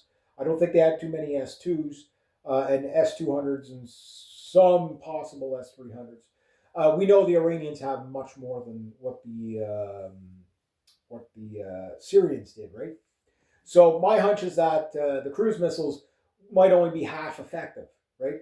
So these long-ranged B2s or B-52s, right, coming in, they might be out there far enough to be well outside the air defense systems, but it doesn't necessarily mean they're outside the range of possible patrols. So the way it would work would be this. So the door kicker is the B-2 Spirit, right? The stealth, right? So it comes down and it takes out the air defense systems, okay? Now the thing is that they were detected and tracked in the last, Trump's big raid, bombing of Iran. They tracked them. They chose not to shoot them down. Now, can they shoot them down? Probably. I think the Iranians know how to shoot down the stealth. Is it easy? Probably not. Maybe they have to fire 10 missiles to get one hit. Whatever. They're going to get that hit. And the thing is the B-2 has to be very close to its target to drop its bombs. You can drop glide bombs and stuff like that, but it's a little different than the B-52, right? Where the B-52 is basically fire as far as possible. So the thing that's also going to happen is that the Russians could probably track these stealth aircraft for the Iranians to help them, basically shoot them down, right? So the Americans are not going to directly attack a Russian ship, but if it were to sink in the crossfire in a gray, who shot it, I don't know. Maybe that can happen, I don't know. But I think the Russians are going to be basically providing, a lot of intel. Yeah, here comes your B-2s are coming in from this way. Here comes your F-35s are coming in from this way. I believe the Chinese have probably brought in air defense. If they brought in anti-shipping, they had to bring in air defense systems. And there's an incentive for the Chinese to do this as well. Number one, they get to find out if their systems work, right? Especially against stealth. Now, that said, there's also rumors that J-20s are in the area doing training with the Iranians. There's this now. Should the Iranians start buying J-20s from the Chinese, that's a game changer right there, because it's not so much that it's stealth, it's that it's an aircraft with a 4,000-mile range. That's what makes it dangerous, right? But we'll see. We'll see. Maybe we don't know how many Su-30s and Su-35s the Iranians actually have. We know they were working on them, but we don't know if they ever got them built or not. The rumors are that they have. But it's more the air defense systems and the anti-shipping missiles. But the Dongfang 17 are, if they work as good as advertised, they're unstoppable. There's no way for those aircraft carriers. They're carrier killers. That's what they designed them as. It's just, did they get them or not? That said, just going by their domestic cruise missiles and anti-shipping missiles, the Iranians build like a KHR-101 variant, reverse engineered Soviet technology, but they also have like Phoenix missile reverse technology, whatever. They have a lot of air defense. They have air defense that can hit up to at least 250 kilometers away. That's 150 miles away, roughly. And some up to, if they have the S-300s, that's 400 to 500 mile, or 400 to 500 kilometers, or about 250 to 350 mile range, right? So that means most aircraft could be shot out of the sky trying to approach Iran. So we'll see what happens, but it is now Friday at the making of this. I mean, there could be bombing going on as we speak. I don't know yet. But what I would think is that if they're going to do it, probably Sunday night. I have a hunch about Sunday night that they're going to try it.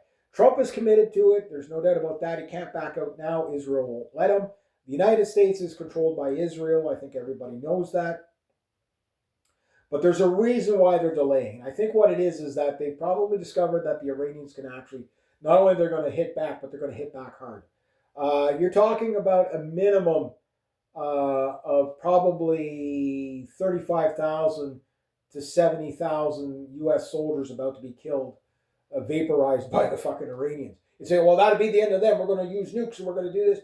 you can nuke Iran all day. It's not going to stop them from retaliating. Like, guys, their fucking missiles are like 1,500 feet under fucking mountains, and there's thousands of them in there. You know what I mean? The Iranians have the better hand. They have the smarter strategy, lower cost solution to knocking out. And of course, the country that's going to get its ass really hammered, okay, and it is Israel, right? They're going to get even with Israel. Um, I think I don't think they're going to destroy Israel completely, but I think what they're going to do is cripple it so bad that it will give possibly Hezbollah the upper hand and Hamas the upper hand, and they'll be able to go on the offensive and start slaughtering Israelis on their on their own. I know a lot of people don't think it will happen, but it's like, look, 12 days. The Israelis ran basically the United States out of half of their Iron Dome. You know what I mean? Like, that's why Trump called off the war. In 12 days is because Israel's like, fucking mercy. They're fucking winning. Like, they're hitting us with 200 rockets a night, and we can't even fucking stop them. Like, we stop like maybe a handful. Oh, Iron Dome has an 85% success. Yeah, not even close. Maybe 50%, but I don't think any higher than that. It's hard to really tell, but even so, even if they had a 100% interception rate, it's a numbers game. Like, for every one hypersonic missile that comes in, you probably have to burn up like 2 batteries, which would be about 32 missiles at $1 million a pop. You know what I mean? For the same cost, you know what I mean? Like, it's just like, yeah, who's going to win? And the warheads on those Iranian missiles, they're not as powerful as like Russian stuff, but they're getting more powerful, right? Like, they can clear a city block with a single warhead. I mean, I watched one hypersonic missile come in and take away like half of a 12-story building. Just, that was mainly just the impact of the rocket, and then it blew up at the bottom. And, like, if there was anybody in that building, they were dead. Like on any floor, like just from the blast pressure alone, right? So the Israelis they're not going to be able to withstand that. And of course, if like the rumors are right now that U.S. bases, shared bases in the UK are like up for scrutiny, where they're like, okay, yeah, no, you can't launch your attacks from, the U.S. can't launch their attacks from the UK, right? So even the UK is like kind of saying, no, we're not, because we don't want a terrorist attacks here. But that said, it won't really matter, because like, you got to think of all the Iranian sleeper cells that are going to go active day 2 after the war in the States, and probably Canada here and everywhere, right? They're going to be just, okay, well, no, let's make them all pay. You know what I mean? Let's let the general public know that they fucked up. That, the reason why they're being attacked is because of what their rulers did, right? So this is Trump's war to lose at this point. Even with nukes, the stealth doesn't really matter. Even if they could pull off a couple of, like, again, what are they going to accomplish? What are they going to really accomplish? And what targets are they going to hit? What, the same buildings? Yeah, we're going to hit the same buildings, so that should get regime change. No, unless they're willing to level Tehran, which would mean complete scorched earth, that the Iranians would do in the region. They would kill anybody that would even think about helping the Americans or the Israelis. It would be the end of Israel, for sure. I don't know how far this is going to go, but this is not going to be the Maduro raid. Again, they don't have the blessings, unless they've convinced a whole bunch of Iranian guard to like do the Maduro thing, and like, okay, when the attack happens, that's when you do the decapitation strike. I don't think that's going to happen, though. I think the Iranians they're not subvertible like that. You know what I mean? Like, because they don't function based on being paid off by money, right? The Venezuelans is a little different. You can pay people off, and then they'll be loyal to whoever pays them, right? That you could get regime change like that. That's been like South America 101 forever and a day. But with the Iranians, they're ideological. They don't care. They don't fear death. They don't care about economic sanctions. They don't care about. Like I'm sure there's some of them that do, but in general, no. They're not like they don't care about what the threats are. They're more principled than that in the sense that they're more willing, like the eye for an eye. Like they really take that very seriously. The eye for an eye. You do this to us, we're going to do that back to you. And I don't think the retaliatory, like the only thing that's going to make the United States back off and learn, right? And again, you have to understand these neocons at the top. Years ago, you were able to say, okay, well, here, we'll go attack a country, and when they hit us back, we'll call them terrorists, and everybody will rally around the flag and say, oh, well, we got to go wipe them out, right? Because they killed our guys while we were attacking them, whereas, like it's coming out more now in the Maduro raid, a lot more soldiers did get hurt and killed than Trump is letting on.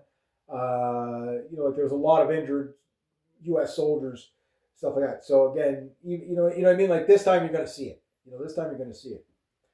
So that's the rumor anyway. So the thing is that when the Iranians start hitting back, like they've got a limited window to hit back, right? They've got like a week, hit you for a week and just like destroy everything, like just fucking destroy everything, which they can do. The United States does not have the ability to defend its air bases or anything like that in the region or ports or whatever. The warships are as good as, again, 3 carrier groups. Guys, that's like going to be like 30,000 people to the bottom of the ocean, like approximately. Maybe 24,000 to 30,000 people to the bottom of the ocean. Those ships can't outrun the missiles, right? There's not enough, like, you're talking maybe 180 aircraft that can fight in the area, okay? Off the aircraft carriers at the most, right? 180 aircraft, okay? The F-16s coming in from other places, like in Europe or whatever. You send an F-16 from fucking, Turkey, because Turkey's not going to allow them, the Americans, to launch their attacks from there. Like F-16s in Iraq would be destroyed on the ground or shot down.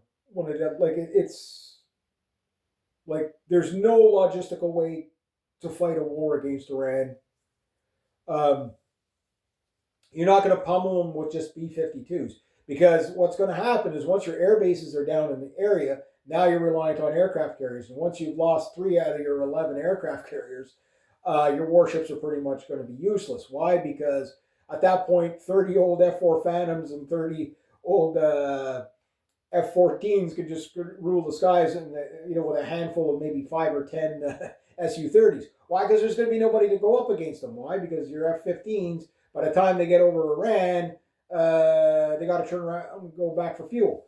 And all these carriers, what do you call it, KC-135s, yeah, you can put 60 of them in the area, but they're going to get shot down at some point. Like, you don't have to shoot down all the fighters, you just have to shoot down the carrier, the fuel. What happens if you have, a bunch of F-16s patrolling, even with drop tanks, okay? They're patrolling over, say, the Arabian Sea of Aden, Gulf of Aden, right? Or the, Arabian Sea, whichever one, it's contested, right? Okay, so they're there, and suddenly the tanker takes a missile. Down it goes. Okay, so they got 2 drop tanks, whatever the missile, they already need to be refueling. They have the internal tank barely enough to get back to the closest base, and when they get to the base, they land in time to have the rockets land on top of them, right? It's just, yeah. Then after that, there's no more, and then after that, your Su-34s come out, your F-4 Phantoms come out, and they start ruling the region. You know what I mean? And then anybody tries to fly into the airspace, well, guess what? The Iranians can control the sky now. you know what I mean? So you're going to send your B-52s? Fine, yeah, but you won't have the proper escort. Like, what it'll cost you for the F-15 escort, an F-22 escort is like, again, if they get lucky, let's say the F-14s can just paint a tanker at 100 miles out, 120 miles, 140 miles out, and fires one of those modified Phoenix missiles and gets lucky. Well, that means half your guys won't be able to, like your fighter escort's not going to make it home. They're going to be out of fuel before they can make it to the next tanker, right?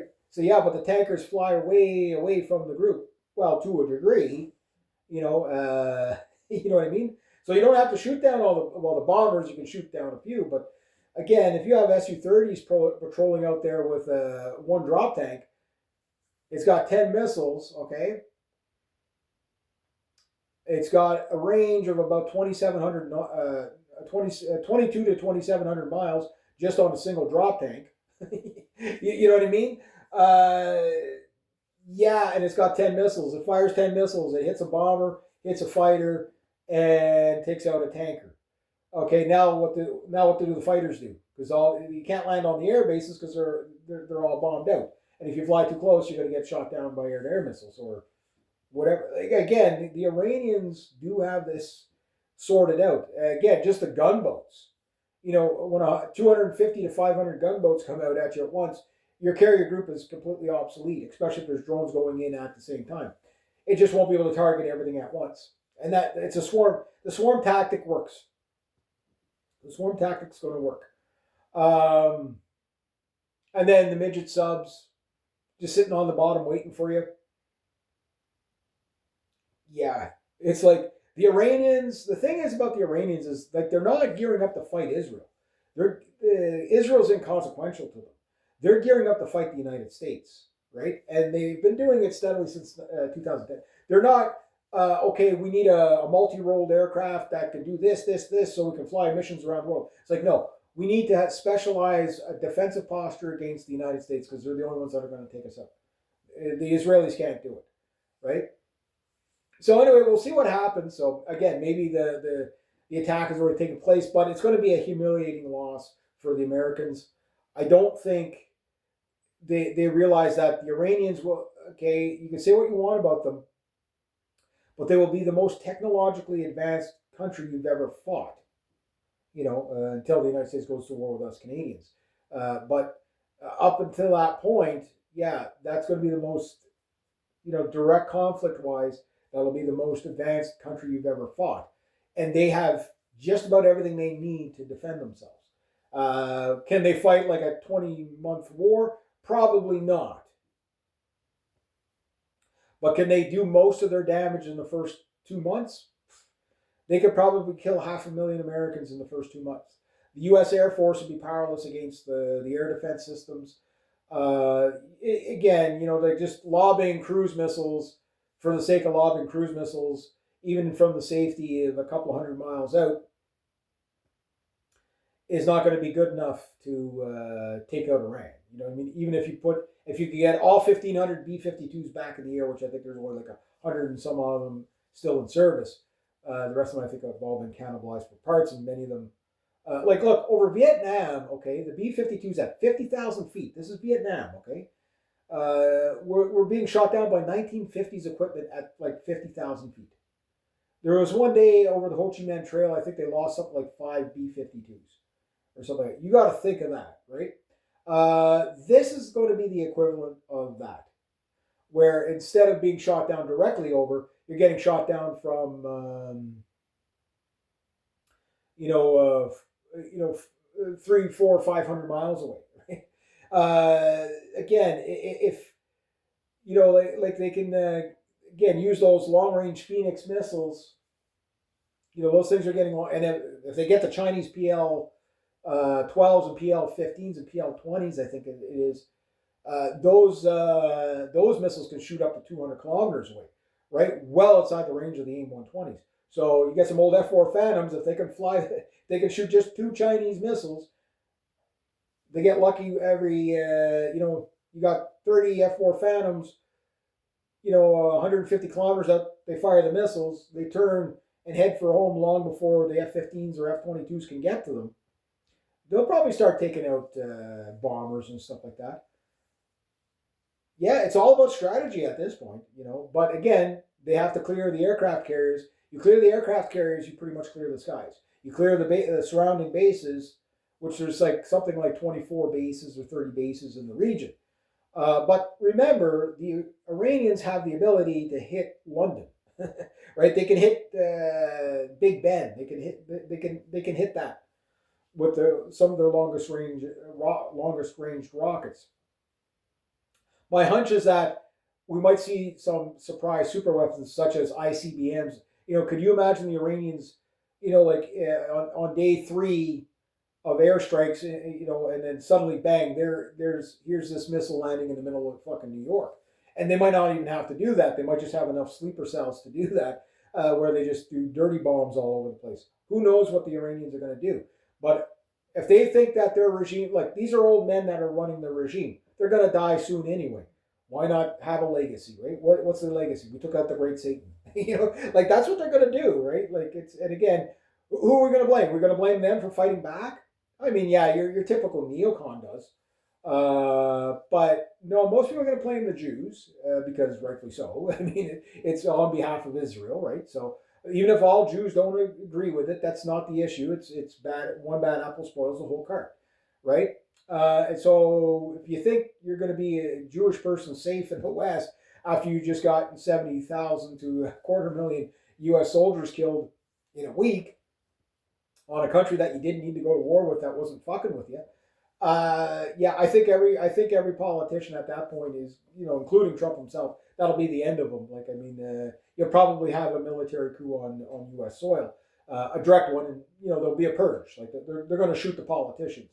I don't see how that. Like the question is, are there enough loyal U.S. soldiers to defend the politicians from the defecting junta possible, military coup soldiers, right? My hunch is that once it starts happening, once you start seeing U.S. soldiers and veterans starting to kill these neocons and politicians, I just think the rest of the military just stands aside. That's what I think, because they can end it, right? They can end the stupidity, right? It's like, okay, well, we'll just pretend we didn't see nothing, right? But we'll see what happens. Again, I'm not calling for it, but I don't see how it doesn't happen at this point. And I think that's probably one of the big holdoffs, like that Trump is making, because he doesn't seem to be. It's not about negotiating. Trump is not a negotiator. He's a deal maker. No, he's not. He's horrible. He's fucking horrible. He's bad at it. He's no good at it whatsoever. Is 5D chess stuff? It's just not a thing. Like, stop trying to read something out of it that's not there. That the reason why he's doing that is it's a pressure tactic and that. No, it's a plan for an invasion. The Iranians are ready for the invasion, and they're ready to hit back really fucking hard. And the what Trump has to weigh is that. Is the Adelson money going to be worth, the uprisings and the possible coup and the death of his family for, the Greater Israel Project? That's what Trump is weighing right now, because he knows the Iranians are going to hit back really hard. They're not going to fuck around this time. There's not going to be this, okay, here's this little symbolic hit back just so we don't escalate. The Iranians played that game twice. This time, no, they're gonna go for broke. Why? Because you can't make a deal with the states anyway. Look. Trump told the Iranians that the last one was good enough, that they were satisfied, whatever. We don't need to prolong the war. We're good enough. You're good to go. We struck you. We're good to go. So the Iranians played along and said, okay, well, they're going to hit this, they're going to hit that, whatever.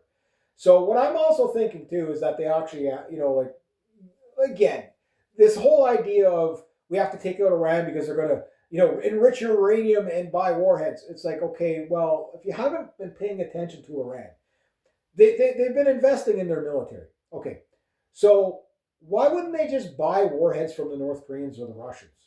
you know what I mean? Oh, but they would never sell.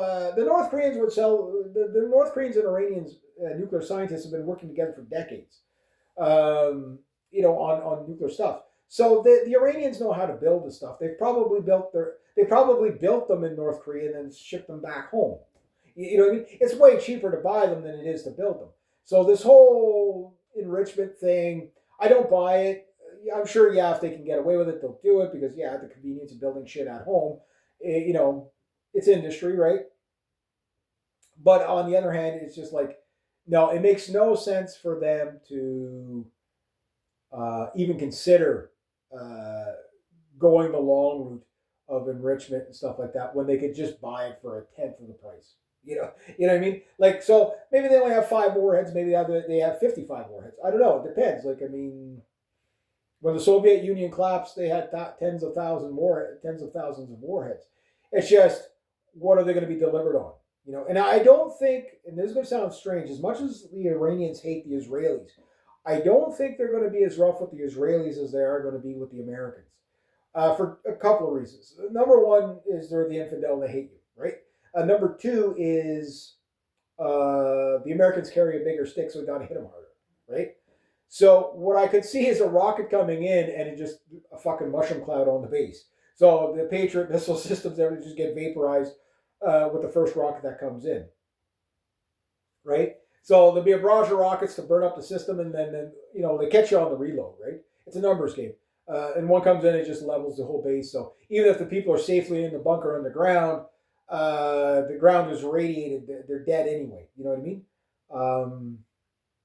Yeah, they're like, I think the Iranians are about to turn most U.S. bases into glass, and I can't imagine there's too many Americans there, especially if they survive the first two U.S. base attacks from the Iranians. And look, the Iranians have done quite a few attacks on American bases, and they've always been calculated, and you've gotten the warning before they get there.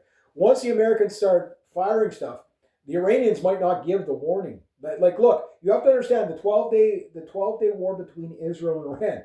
Every day the Iranians said, "Yeah, incoming." What happens when they don't give you that warning? Are the French Rafales and British Typhoons and whatever going to be able to fly around shooting down all these little drones? No, they're going to have to actually go looking for them. Good luck finding them in time, right? So that'll if they shorten the Israeli response by even 10%. Wow, the damage toll, like it's going to be biblical.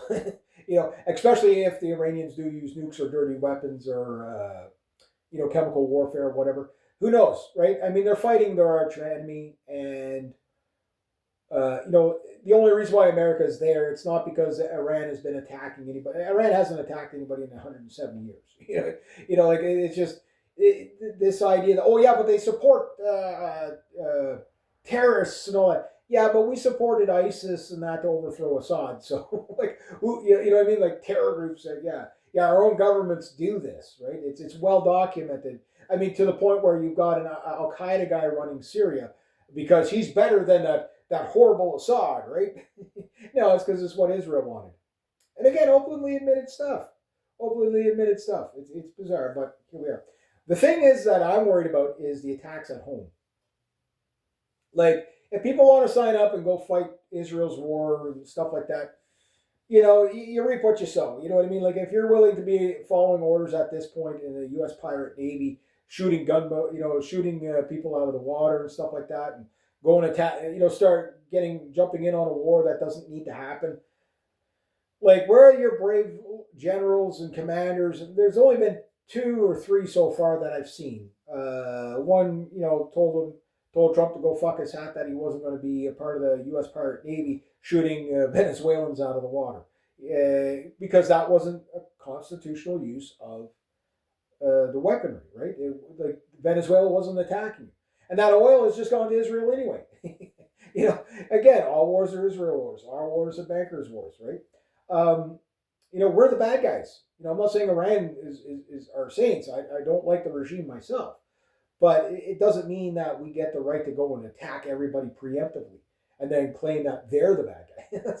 You know what I mean? Like, preemptive war should be like Geneva Convention 101. Like, no conventional, like, oh, but if your neighbor threatens you every day, you hear the argument all the time. And it's like, yeah, but you can't just pre-murder somebody, because they threaten you.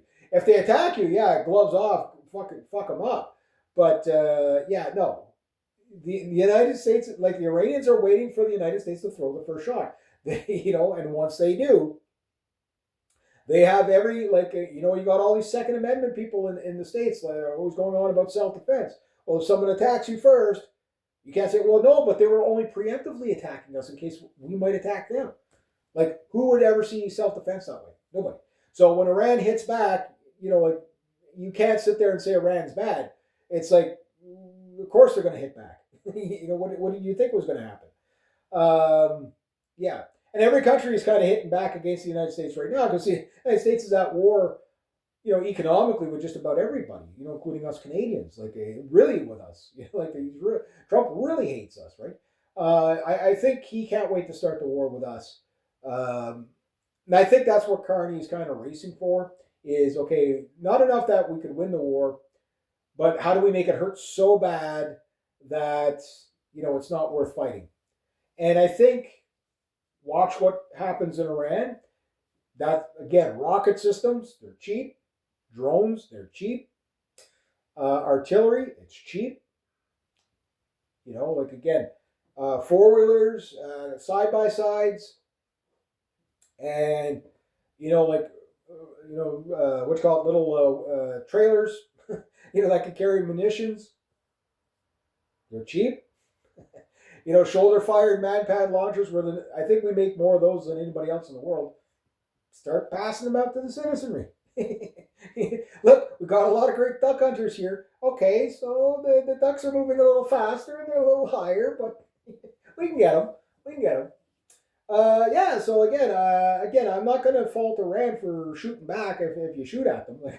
What do you think is going to happen? And this is what all the people in the region are saying, that no, you can't launch your attack from our country because if you do, they're going to take us out. Saudi Arabia's out, and all these countries are out. There's maybe one that's okay with it, but again, they'll be fucking vaporized by Iran. Turkey's even saying don't do it. You know what I mean? In Turkey, they're not stupid, right? They're like, yeah, we know we can fuck with Armenia, sure.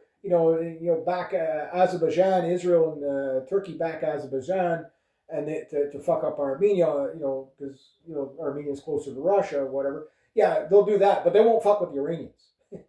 Look, even the Turks offered apologies during the the Azerbaijan Armenian scuffle, the last one.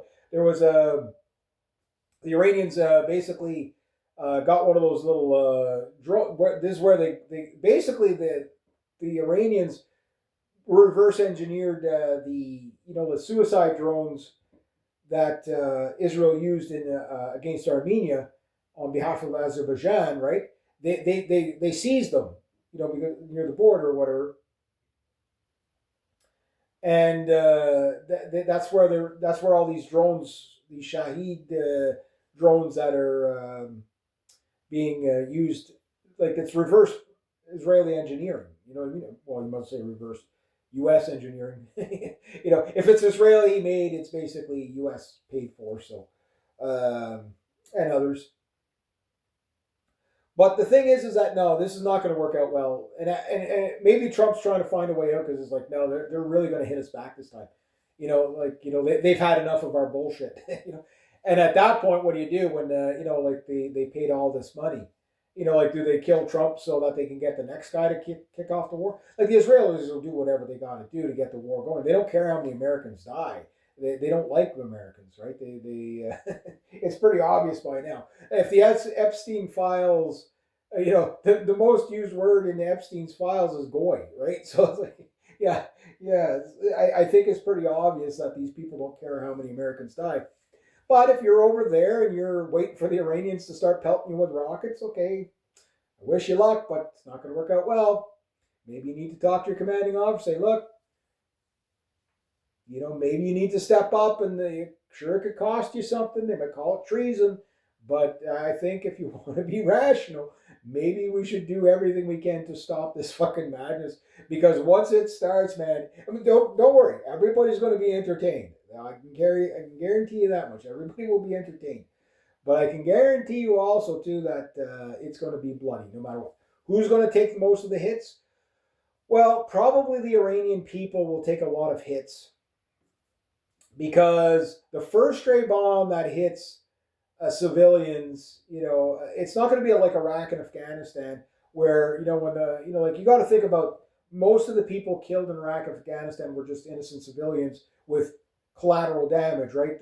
At first, it was we're allowed to kill 15 is innocent civilians to get one terrorist, and then it was 36, and then it was 65 or something like that.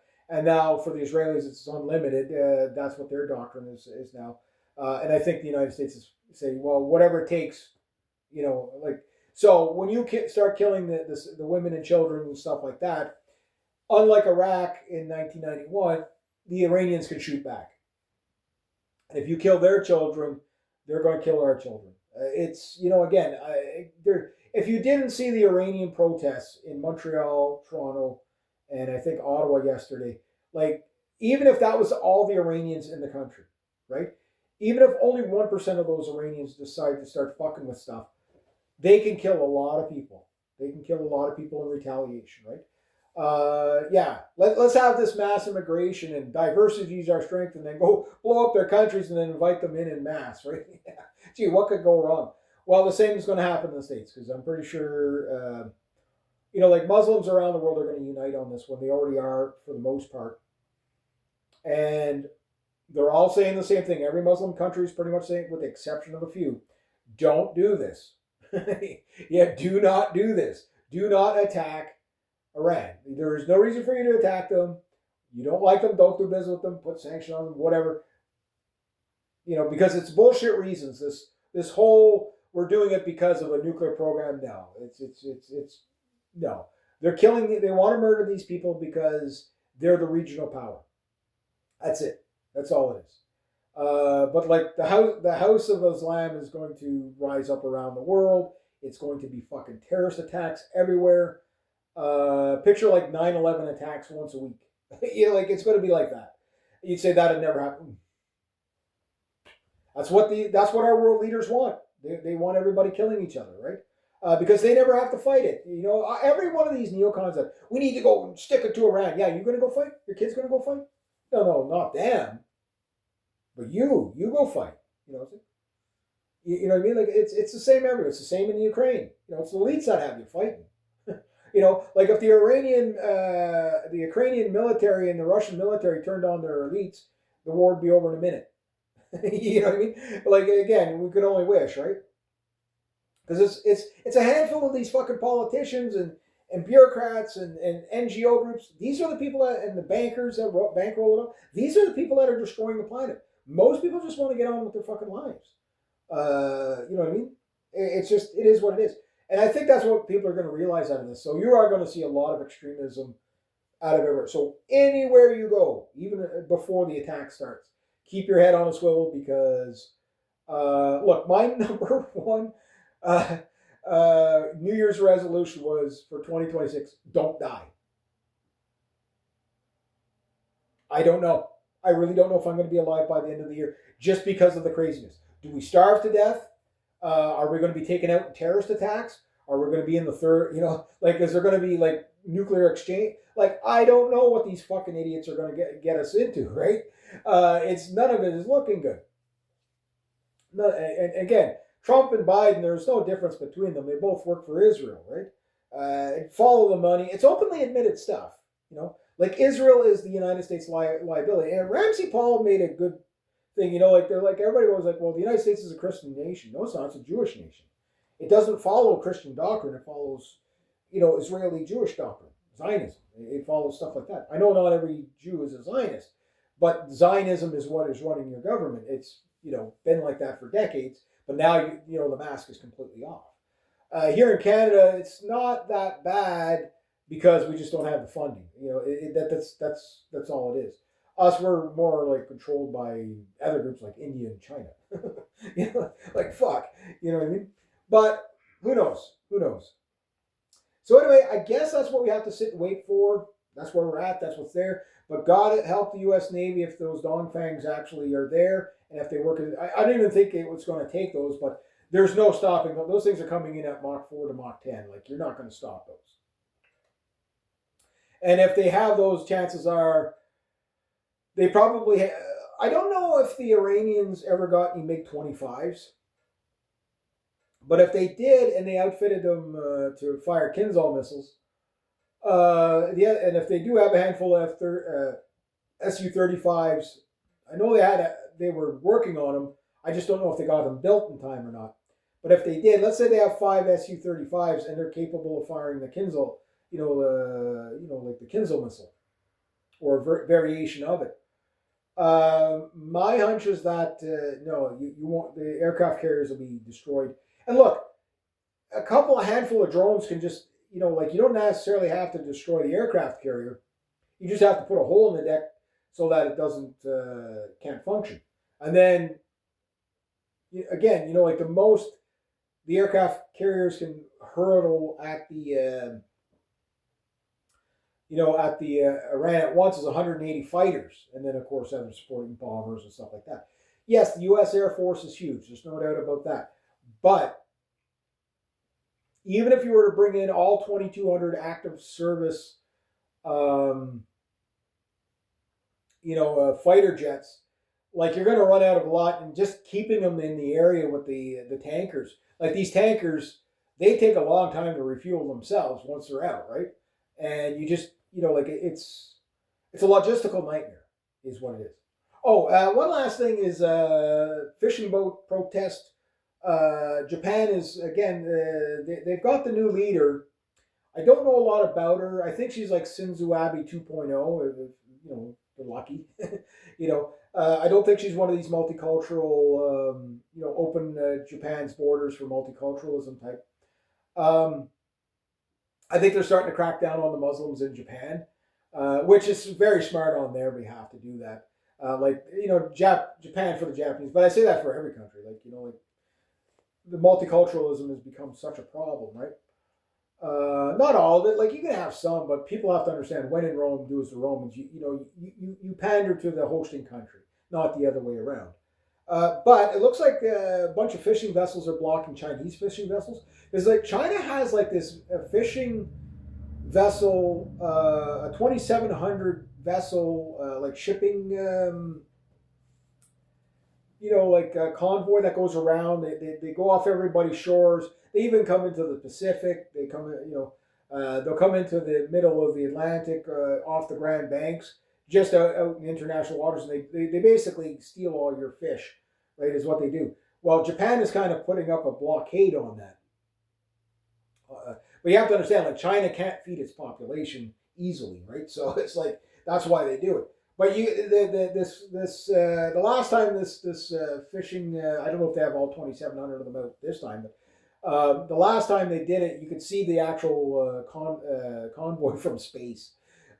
Yeah, that's how many ships were in the area. So that's going on too. So I'm gonna leave it at about that. So, sore stiff. Oh, shoveling! I hate shoveling. Anyway, I didn't get anywhere near what I wanted to get done today, but that's what tomorrows are for. All right, there we go. Have a good weekend. Hopefully, we don't get blown up. There we go.